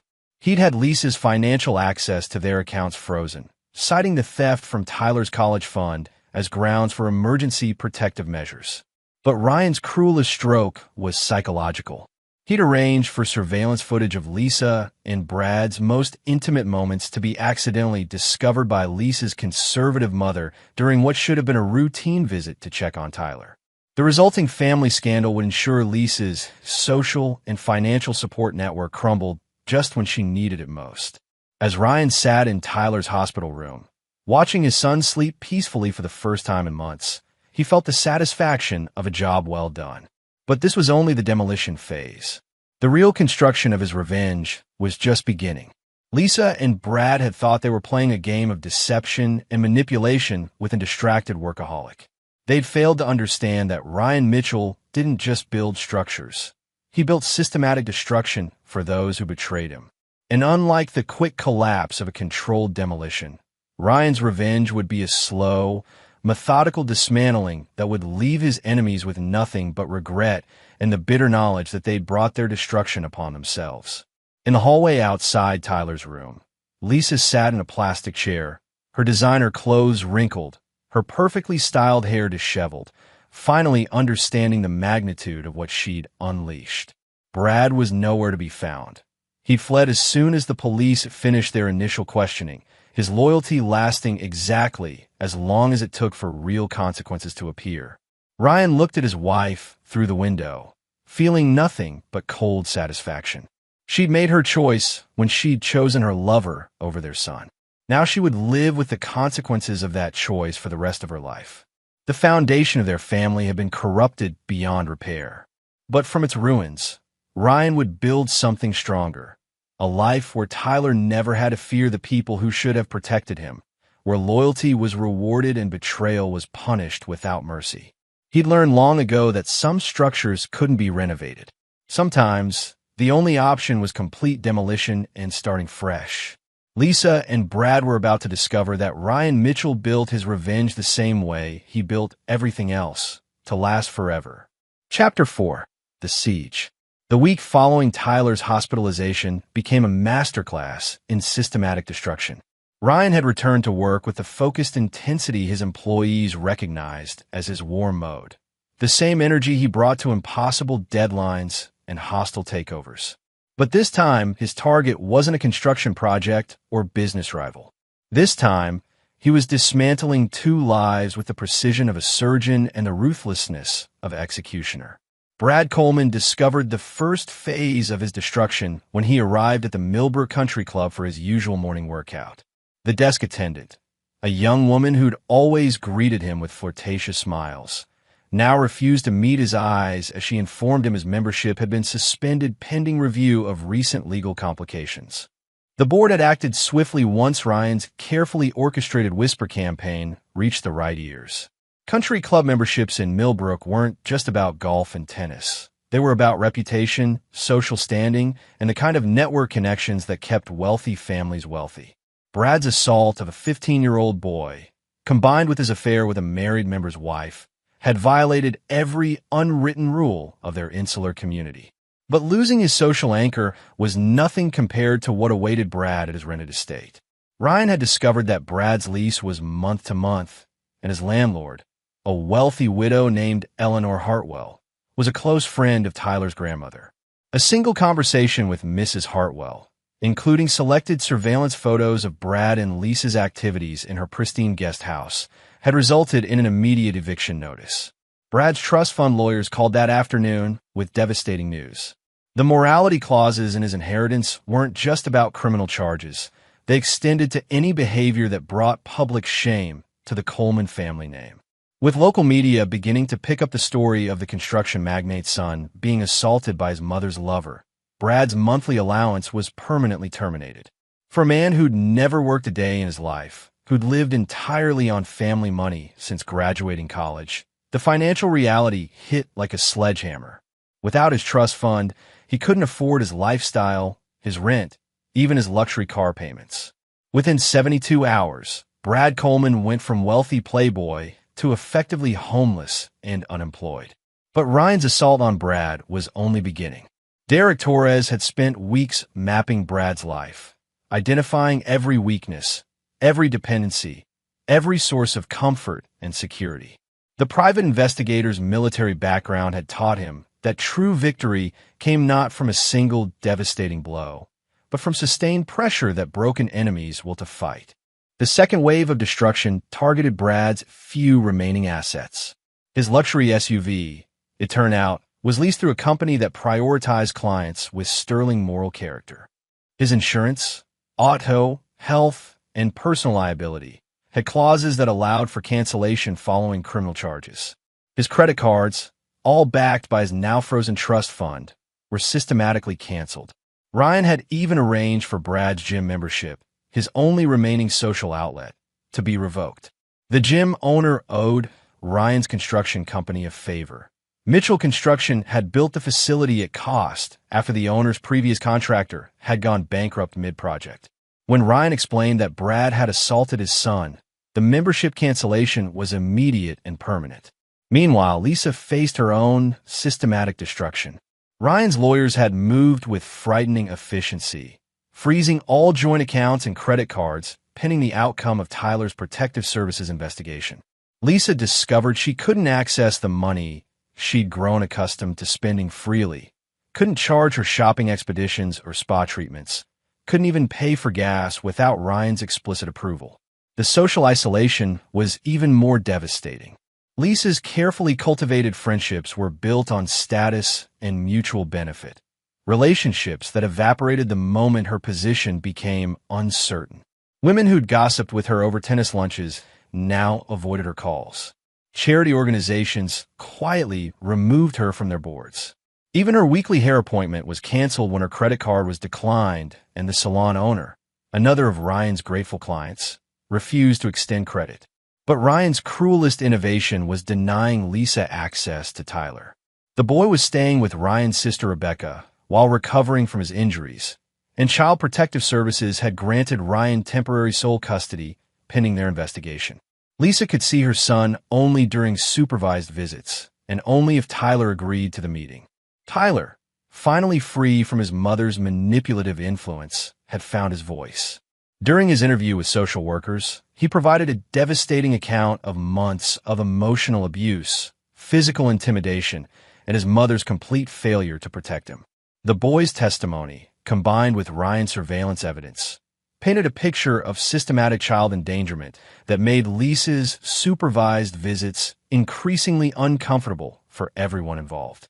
5 days after Tyler's hospitalization, Lisa sat in a budget motel room, the only accommodation she could afford with her limited access to cash, and realized the full scope of her situation.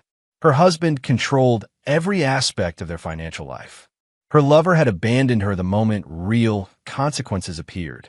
Her son viewed her as an enemy rather than a protector. Her social network had evaporated overnight. She'd traded a marriage to one of the most successful men in the county for an affair with a coward who'd fled at the first sign of trouble. And in doing so, she'd lost everything: her home, her security, her son, and her future. But Ryan wasn't finished.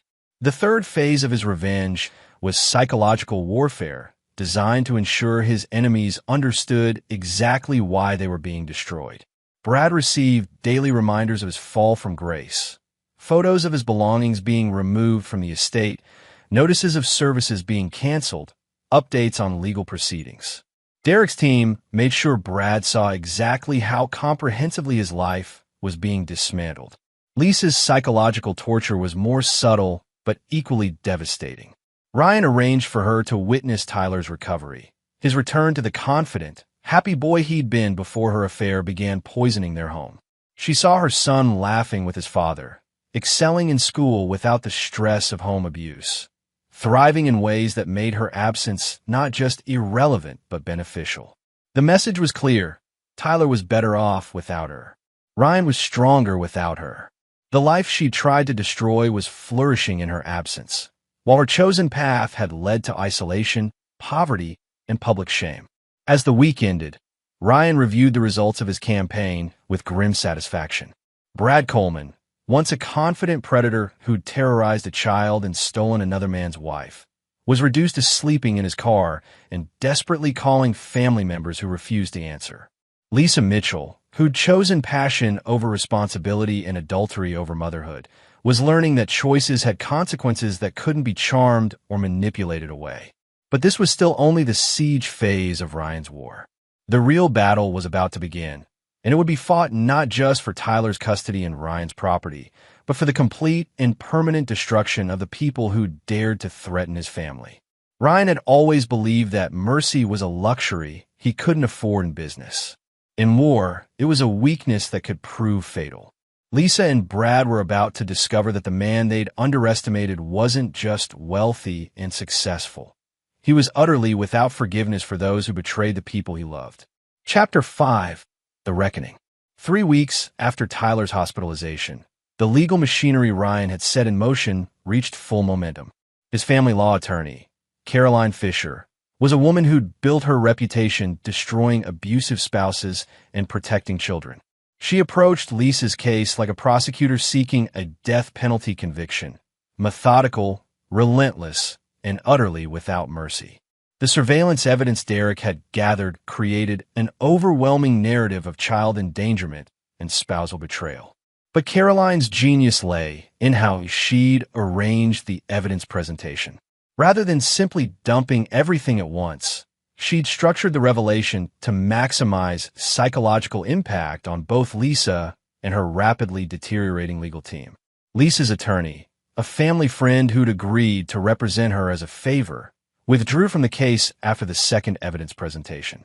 The man simply couldn't defend the indefensible, especially when Caroline began introducing audio recordings of Lisa, explicitly choosing Brad's comfort over Tyler's safety.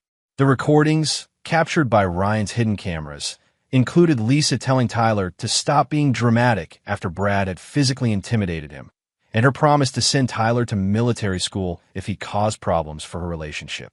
By the 4th week, Lisa was representing herself, a disastrous decision that Ryan had anticipated and encouraged. Her emotional instability in court, combined with her obvious inability to understand legal procedure, made her appear exactly as Caroline intended, an unfit mother whose poor judgment extended far beyond her marital infidelity. But Ryan's masterstroke was introducing evidence of financial theft that even Lisa's supporters couldn't defend. The surveillance footage clearly showed Lisa taking money from Tyler's college fund, money specifically designated for their son's education, to finance romantic getaways with Brad. The theft wasn't just morally reprehensible. It demonstrated a pattern of putting her affair above her child's future. Brad's situation had deteriorated even further. With no money, no home, and no social connections, he'd been forced to take a job at a budget motel, the same chain where Lisa was staying. The cosmic justice of this arrangement wasn't lost on anyone involved. The man who'd once claimed he was helping Lisa see what she deserved was now cleaning toilets and changing sheets to afford basic survival. Derek's continued surveillance revealed that Brad and Lisa's relationship was fracturing under pressure. Without the excitement of secrecy and the comfort of Ryan's unwitting financial support, their passion had curdled into mutual resentment. Brad blamed Lisa for the legal complications that had destroyed his life. Lisa blamed Brad for encouraging her betrayal of Tyler, conveniently forgetting her own enthusiastic participation. Their arguments, captured on audio recording, revealed the shallow, selfish nature of their connection. Brad called Lisa a stupid housewife who threw away everything for nothing. Lisa accused Brad of ruining her life and being a coward who runs when things get real. Neither showed any genuine remorse for the damage they'd inflicted on Tyler, only self-pity for the consequences they were facing. Ryan watched these recordings with cold satisfaction, but his focus remained on Tyler's recovery.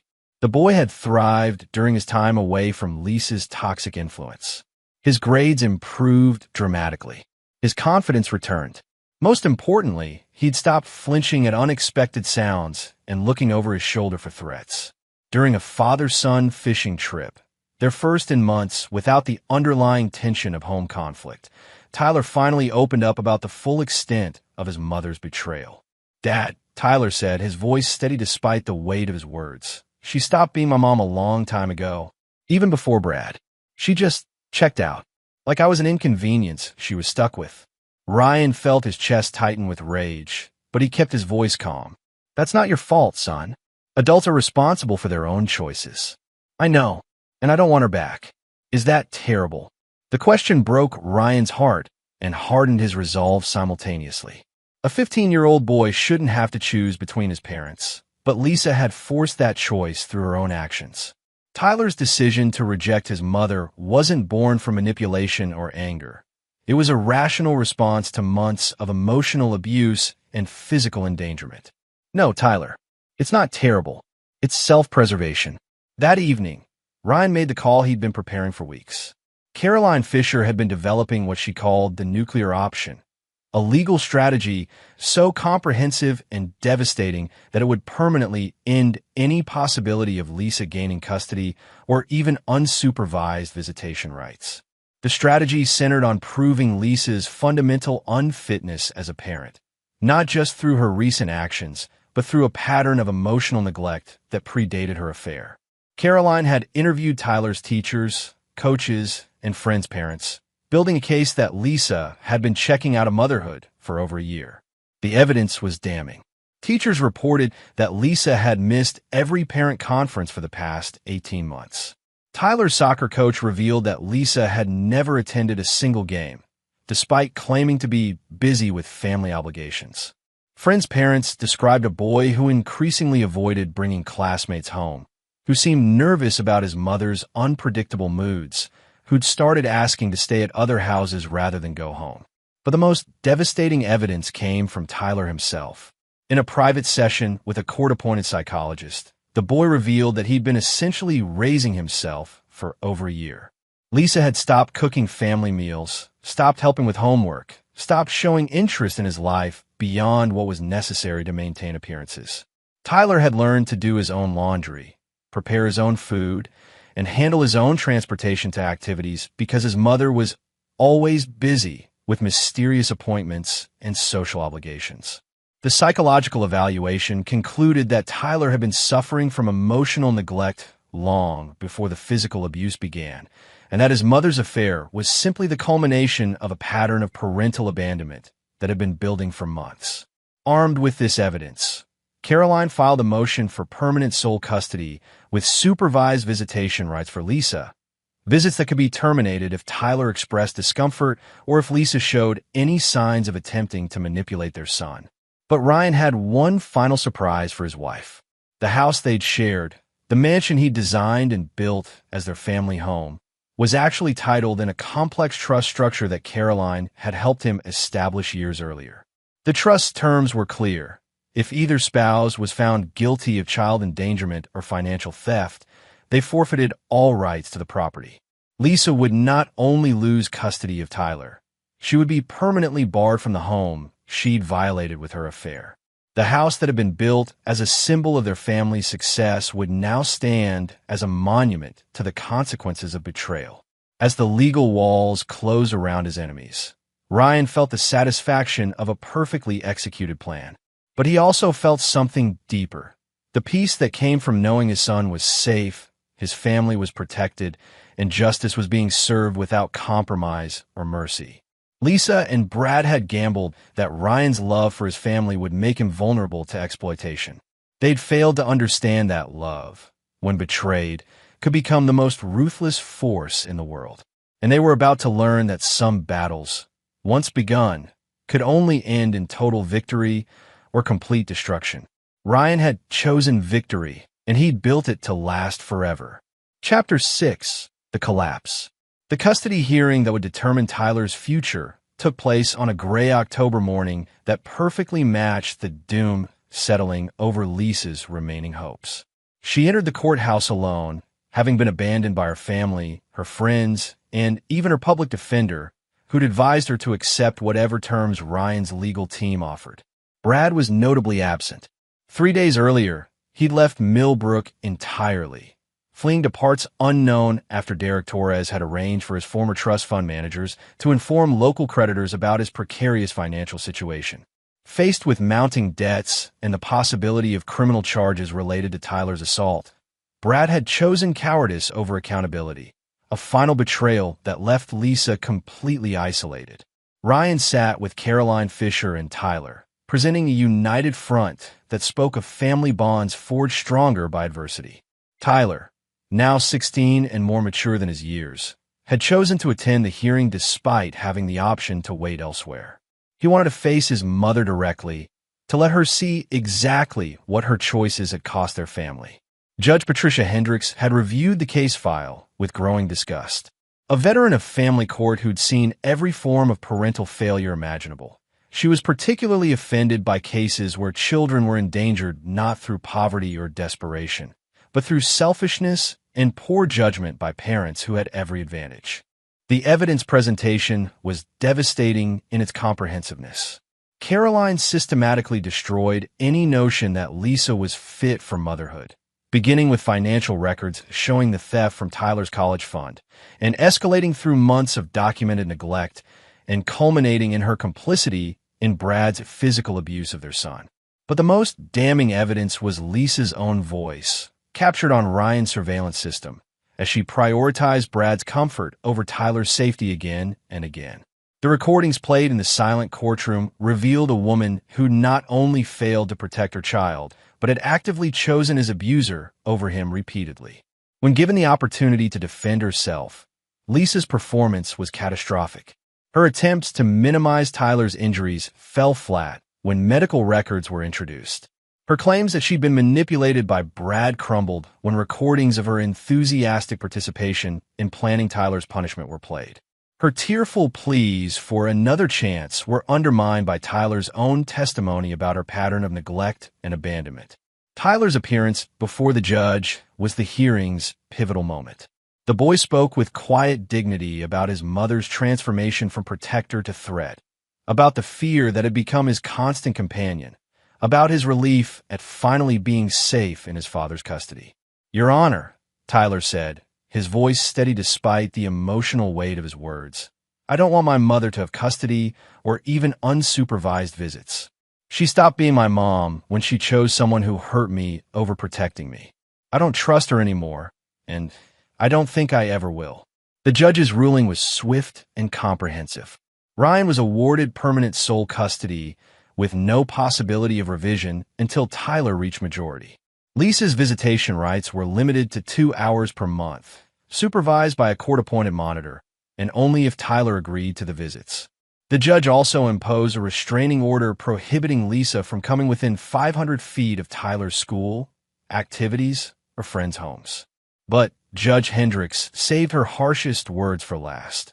"Mrs. Mitchell, you have failed in the most fundamental responsibility of parenthood, protecting your child from harm.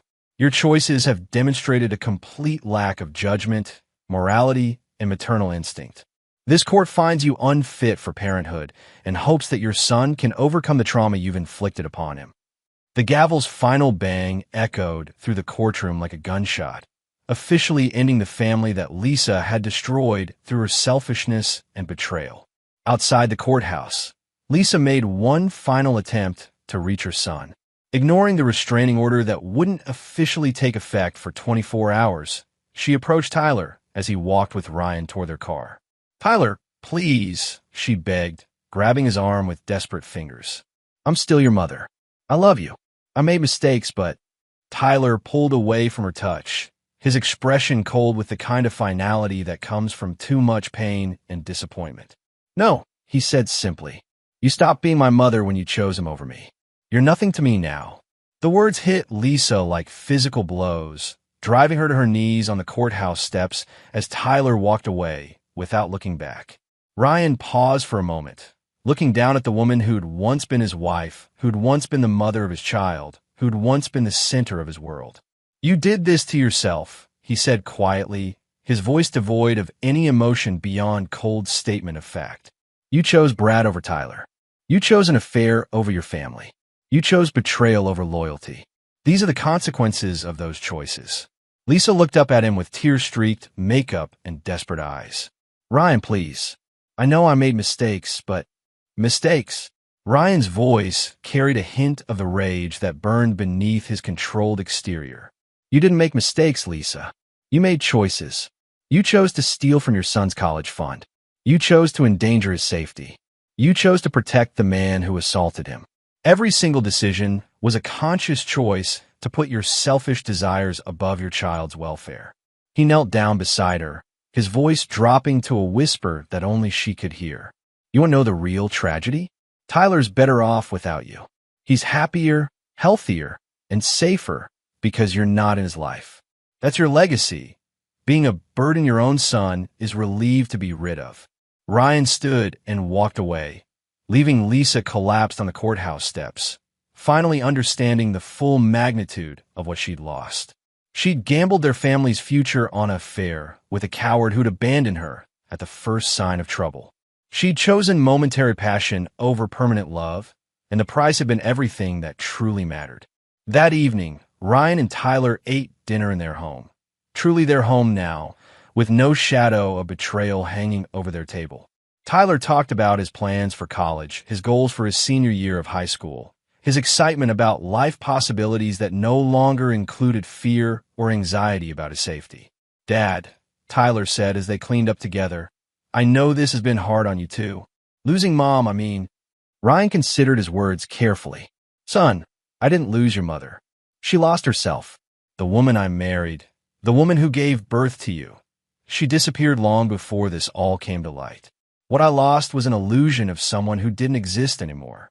Tyler nodded with understanding beyond his years. I think I lost her even earlier than you did. Maybe that's why this doesn't hurt as much as it should. That night, Ryan stood in his study, looking out at the property he'd built to be their family's legacy. The house stood strong and beautiful, its foundation solid despite the storms that had tested its structure. Like the home he designed and constructed, his relationship with Tyler had been built to withstand any assault. Lisa and Brad had believed they could destroy what Ryan had built through deception and manipulation. They'd failed to understand that true strength came not from perfection, but from the ability to cut away corrupted elements before they could cause systemic failure. Ryan had built his revenge the same way he built everything else, methodically, completely, and designed to last forever. His enemies were destroyed, his son was safe, and his future was secure. The foundation of their new life was solid, and nothing would ever threaten it again. The war was over, and Ryan Mitchell had achieved total victory. Chapter 7. Phoenix Rising. 6 months after the courthouse steps confrontation, Ryan and Tyler had settled into a rhythm of life that felt more like partnership than traditional father-son relationship. Tyler, now 17 and accelerated in his studies, was already receiving scholarship offers from prestigious universities. The trauma of his mother's betrayal had transformed into strength and independence that impressed everyone who knew him. Ryan's business had expanded beyond his wildest projections. Word of his character during the custody battle, his protection of Tyler, and his principled handling of Lisa's betrayal had earned him respect throughout their community and beyond. Mitchell Construction was now handling projects in 3 states, with a waiting list of clients who specifically requested Ryan's personal involvement. But success brought its own challenges. Lisa, reduced to working minimum wage jobs and living in subsidized housing, had begun a campaign of harassment that tested the boundaries of her restraining order. She would appear at the edges of Tyler's school events, always just far enough away to avoid arrest, but close enough to make her presence known. She sent letters to Tyler's friends' parents, pleading for their intervention in reuniting her with her son. She even attempted to contact college recruiters, spinning elaborate lies about being wrongfully denied access to her child. Derek Torres, who'd remained on retainer as a security consultant, documented each violation and near violation with methodical precision. But Ryan began to realize that restraining orders and legal boundaries meant nothing to someone who'd lost everything and had nothing left to lose. The situation escalated when Lisa appeared at Tyler's regional soccer championship, somehow obtaining credentials as a freelance photographer. She positioned herself on the sidelines, camera in hand, clicking away as Tyler played the game of his life. When security tried to remove her, she claimed First Amendment protections and threatened to sue for discrimination. Tyler, focused on the match, didn't notice his mother's presence until halftime. When he spotted her across the field, his concentration shattered. The confident young man who'd faced down courtrooms and custody hearings suddenly looked like the frightened 15-year-old who'd whispered his fears to his father in a hospital room. Ryan watched his son's performance suffer in the second half, saw the anxiety return to Tyler's movements, witnessed the psychological damage that Lisa's mere presence could inflict. That night, Tyler had his first nightmare in months, waking up screaming about being chased by someone he couldn't escape. "She's never going to stop, is she?" Tyler asked over breakfast, his eyes hollow with exhaustion and renewed fear. "She's going to follow me to college, show up at my job, try to ruin everything good in my life because she can't accept that I don't want her there." Ryan looked at his son, brilliant, talented, traumatized Tyler who deserved a future free from the shadow of his mother's obsession, and made a decision that would define the final chapter of his revenge. "No, son. She's going to stop. Permanently." Derek's investigation into Lisa's current circumstances revealed a woman spiraling toward complete breakdown. She'd been fired from 3 jobs for erratic behavior and constant phone calls to lawyers about getting her son back. She'd been evicted twice for disturbing neighbors with her sobbing and shouting. She'd even been arrested for a minor theft at a drugstore, though charges were dropped when security cameras showed her mental state clearly warranted mental health intervention rather than prosecution. But most telling was what Derek discovered about her obsession with Tyler. Lisa's subsidized apartment was wallpapered with photographs of her son, images printed from his social media accounts, pictures taken from her surveillance of his activities, even photos stolen from the homes of his friends' families.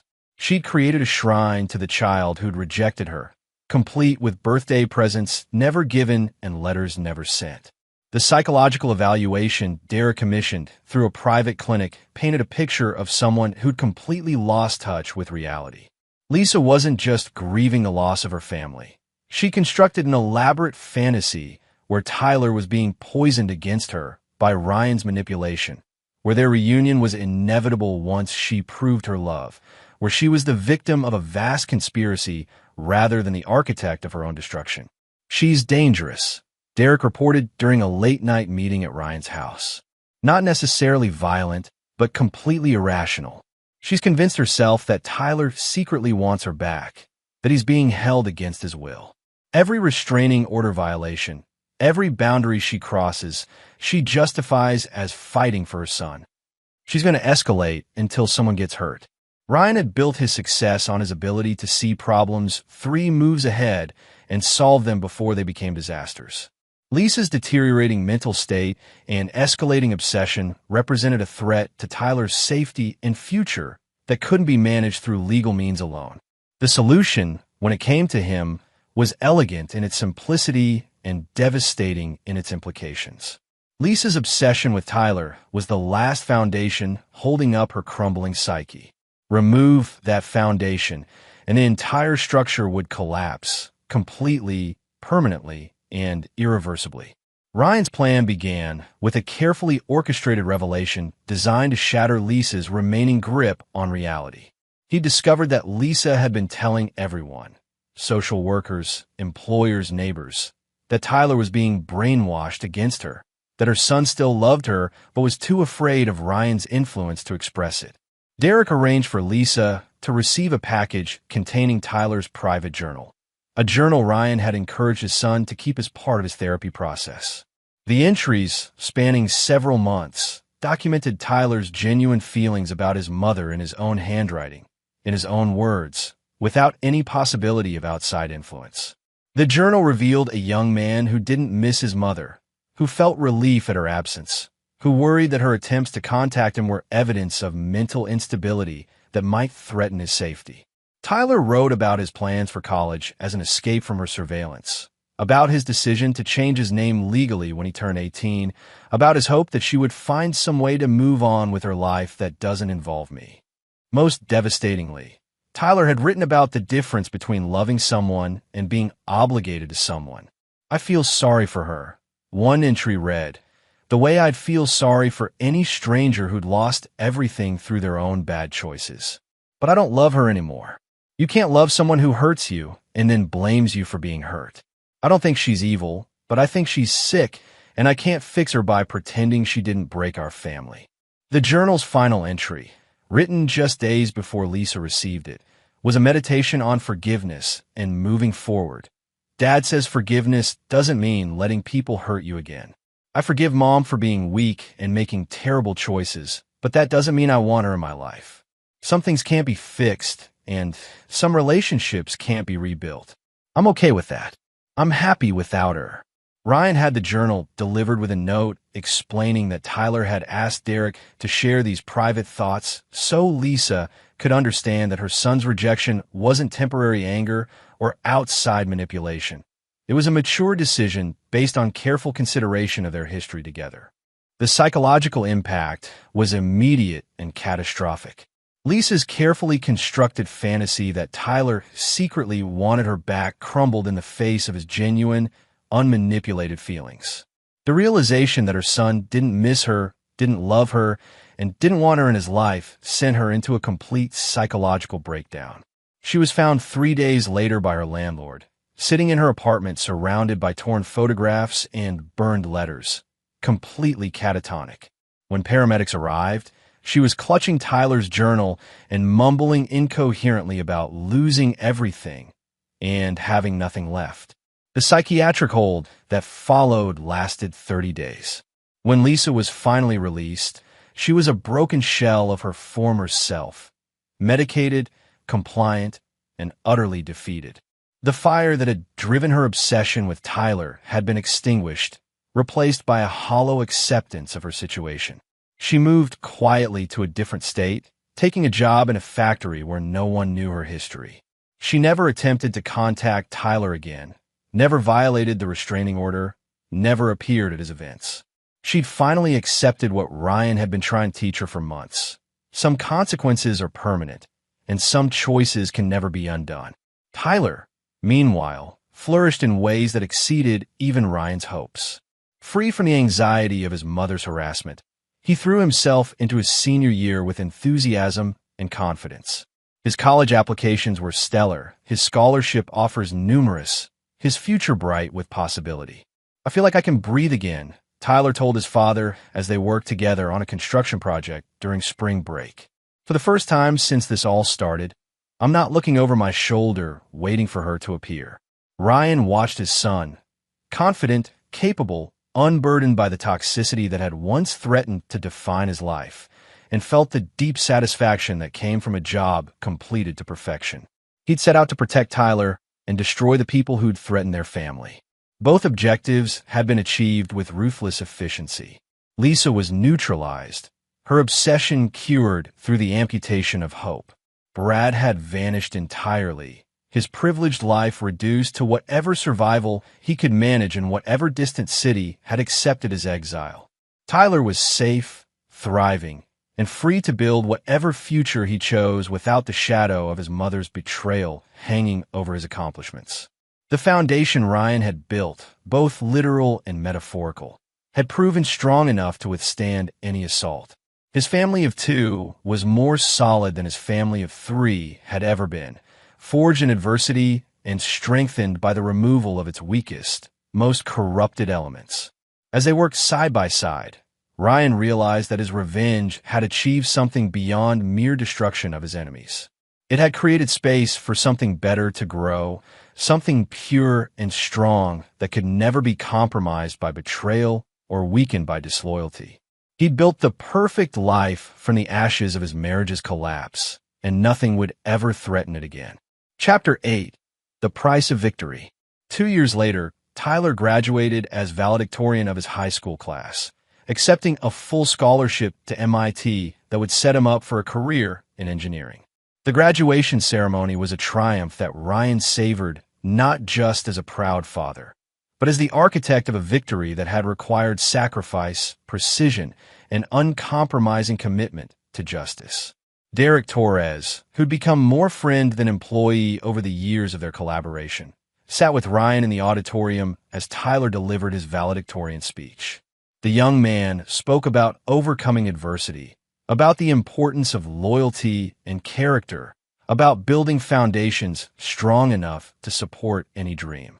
He never mentioned his mother by name, but everyone who knew their story understood the subtext of his words.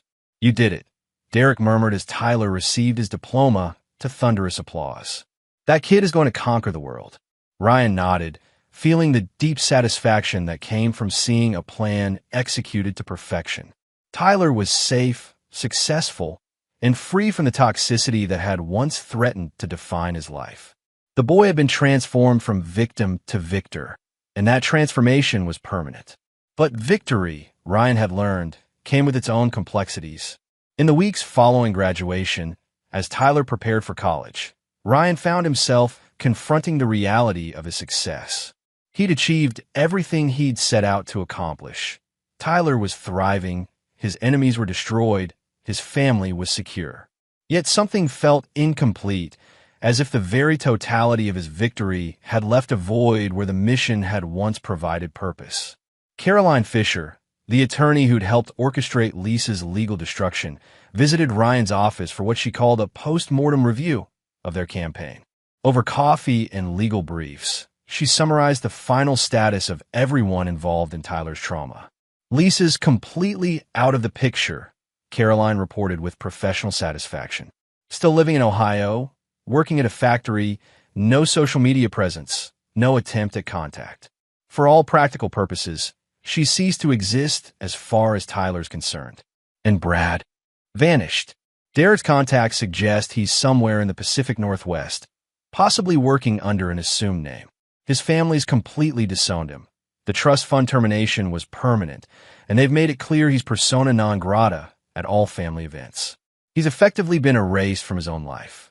Ryan listened to this summary of total victory with the kind of methodical attention he brought to construction reports.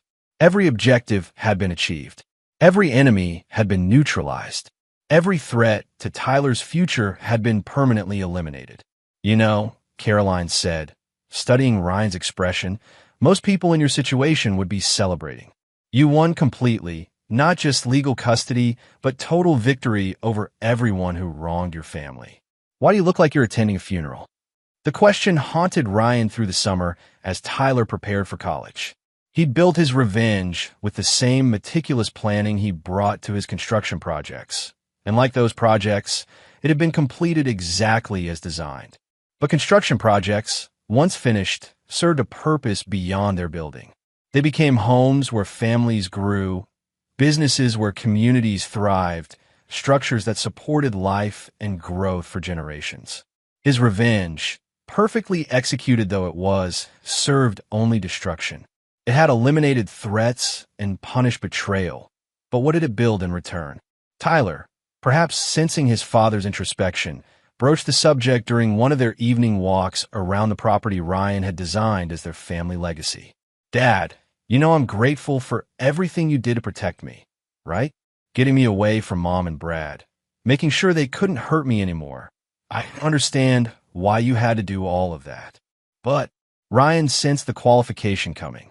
"But sometimes I wonder if you went further than you had to. I mean, Mom needed to lose custody, needed to face consequences for what she did. But destroying her completely? Making sure she ended up broken and medicated and alone? That feels like more than justice." Ryan considered his son's words carefully. Tyler had inherited his analytical mind along with his moral center, and his question deserved honest consideration rather than defensive justification. "You think I went too far? I think you won so completely that there wasn't anything left of her to rebuild with. And maybe that was necessary. Maybe she would have kept being dangerous if you'd left her any hope or dignity or resources.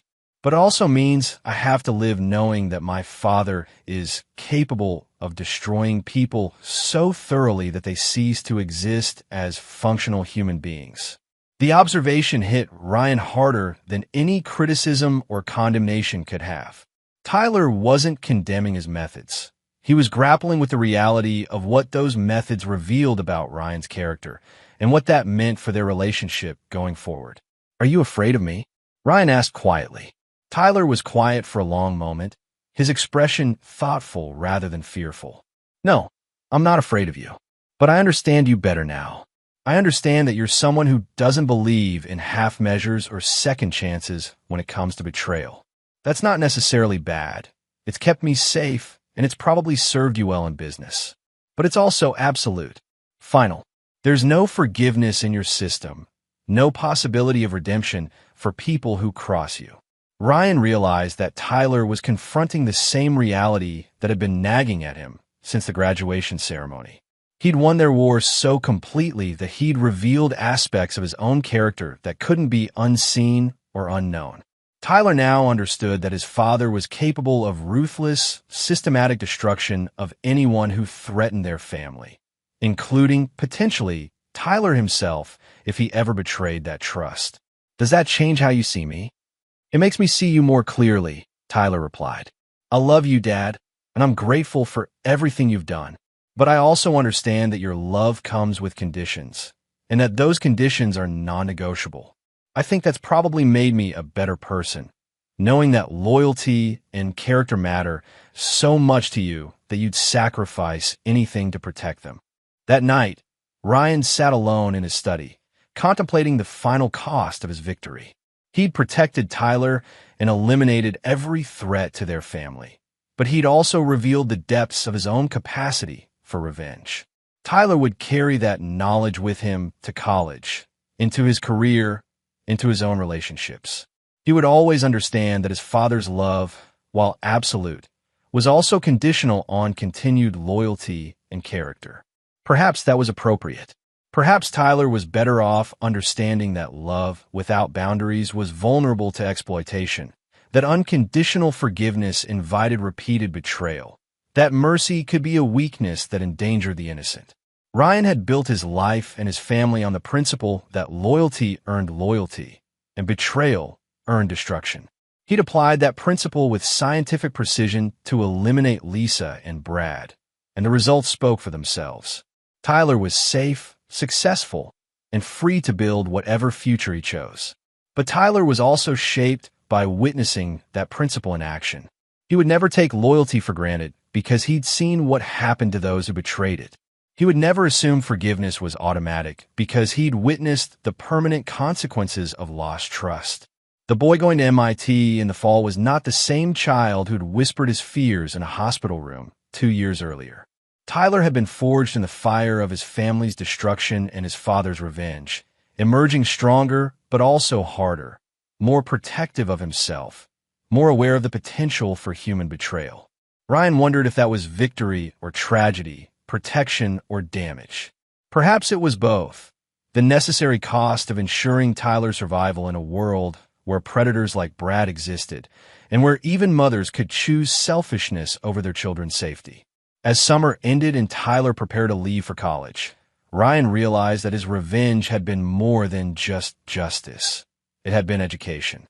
Tyler understood now that some people couldn't be trusted, that some betrayals couldn't be forgiven, that some threats had to be eliminated completely to ensure they never returned.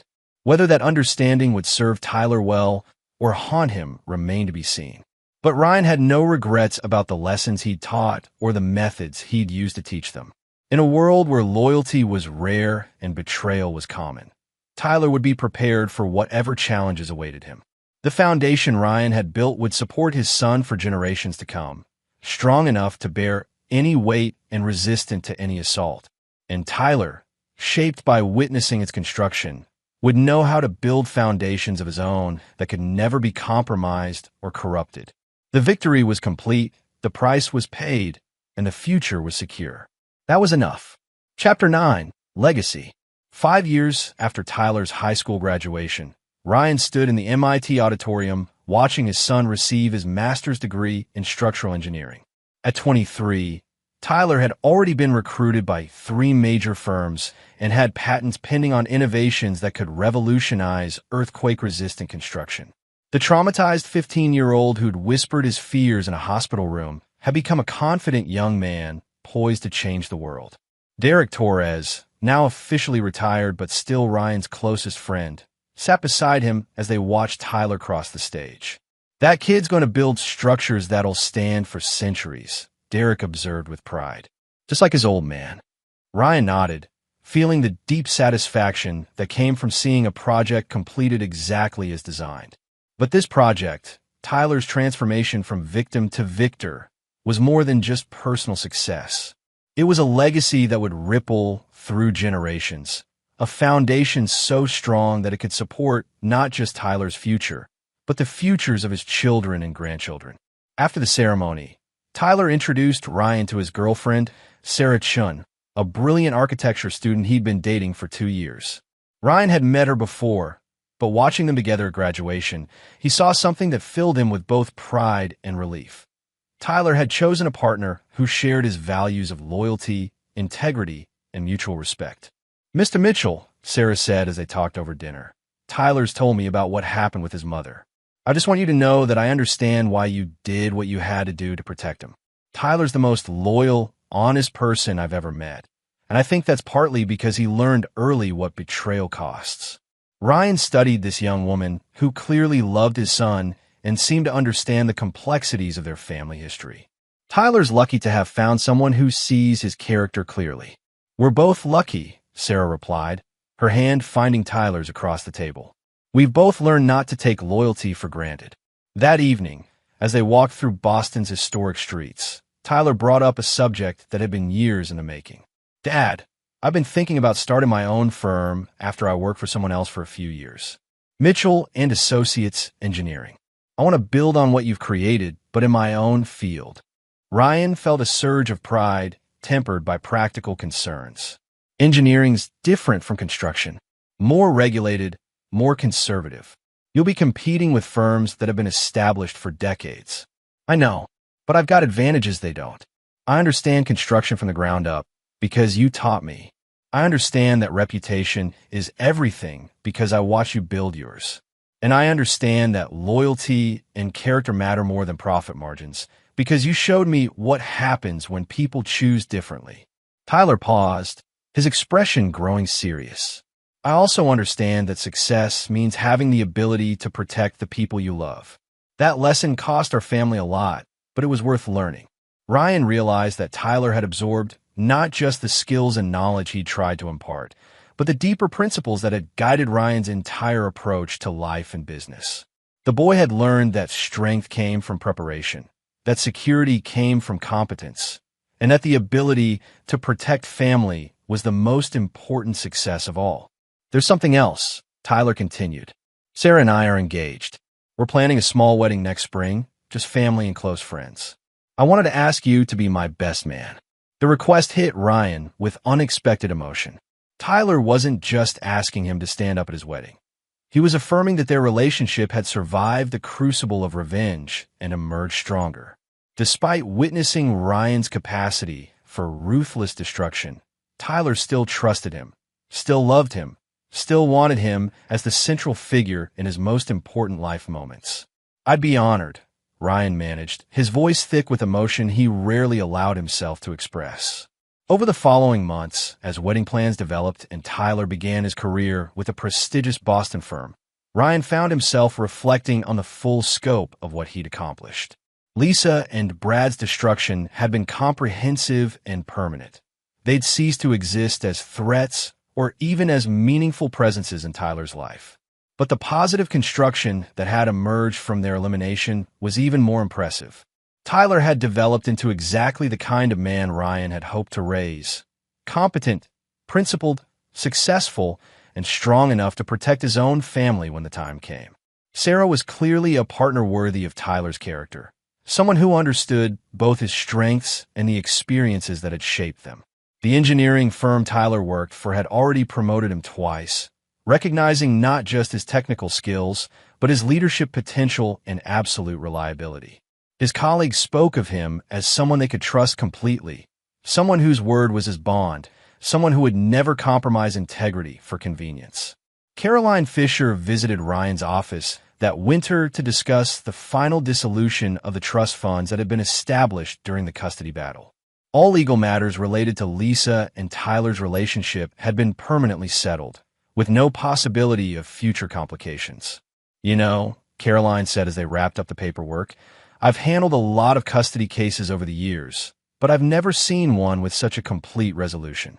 Most divorced families spend decades dealing with ongoing conflicts, appeals, violations. Your situation was resolved so thoroughly that it's as if Lisa never existed as far as the legal system is concerned." Ryan considered this assessment. Sometimes complete solutions are the only lasting solutions. True, but they're also rare. Most people don't have the combination of resources, patience, and ruthlessness necessary to achieve what you achieved. Tyler's lucky his father was willing to go as far as necessary to protect him.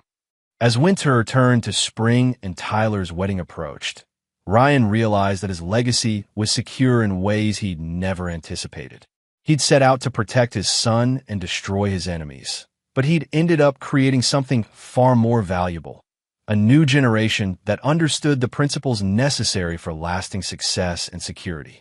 Tyler's wedding was held at the family home Ryan had designed and built, the same house that had been violated by Lisa's affair and reclaimed through his revenge. Watching Tyler and Sarah exchange vows in the garden where Tyler had played as a child, Ryan felt the deep satisfaction that came from seeing a structure used for its intended purpose. During his best man speech, Tyler spoke about the lessons he'd learned from his father, lessons about loyalty, integrity, the importance of building strong foundations, and the necessity of protecting the people you love from those who would harm them. "My father taught me that some things are worth fighting for," Tyler said, his voice carrying across the assembled guests, "and that when you fight for those things, you fight to win completely. He also taught me that the best victory isn't just defeating your enemies. It's building something so strong that enemies can never threaten it again." Later that evening, as the celebration continued around them, Tyler pulled Ryan aside for a private conversation. "Dad, I want you to know that I understand what you did for me. All of it. The investigation, the legal strategy, the systematic destruction of Mom and Brad. I understand that you went to those lengths because you love me and because you understood they'd never stop being a threat otherwise." Ryan waited, sensing that Tyler had more to say. "I also want you to know that I hope I never have to do what you did. Not because it was wrong, it wasn't given the circumstances, but because it required you to become someone harder and more ruthless than you might have been otherwise. That's a price you paid to protect me, and I'll never forget that sacrifice." Tyler paused, his expression growing thoughtful.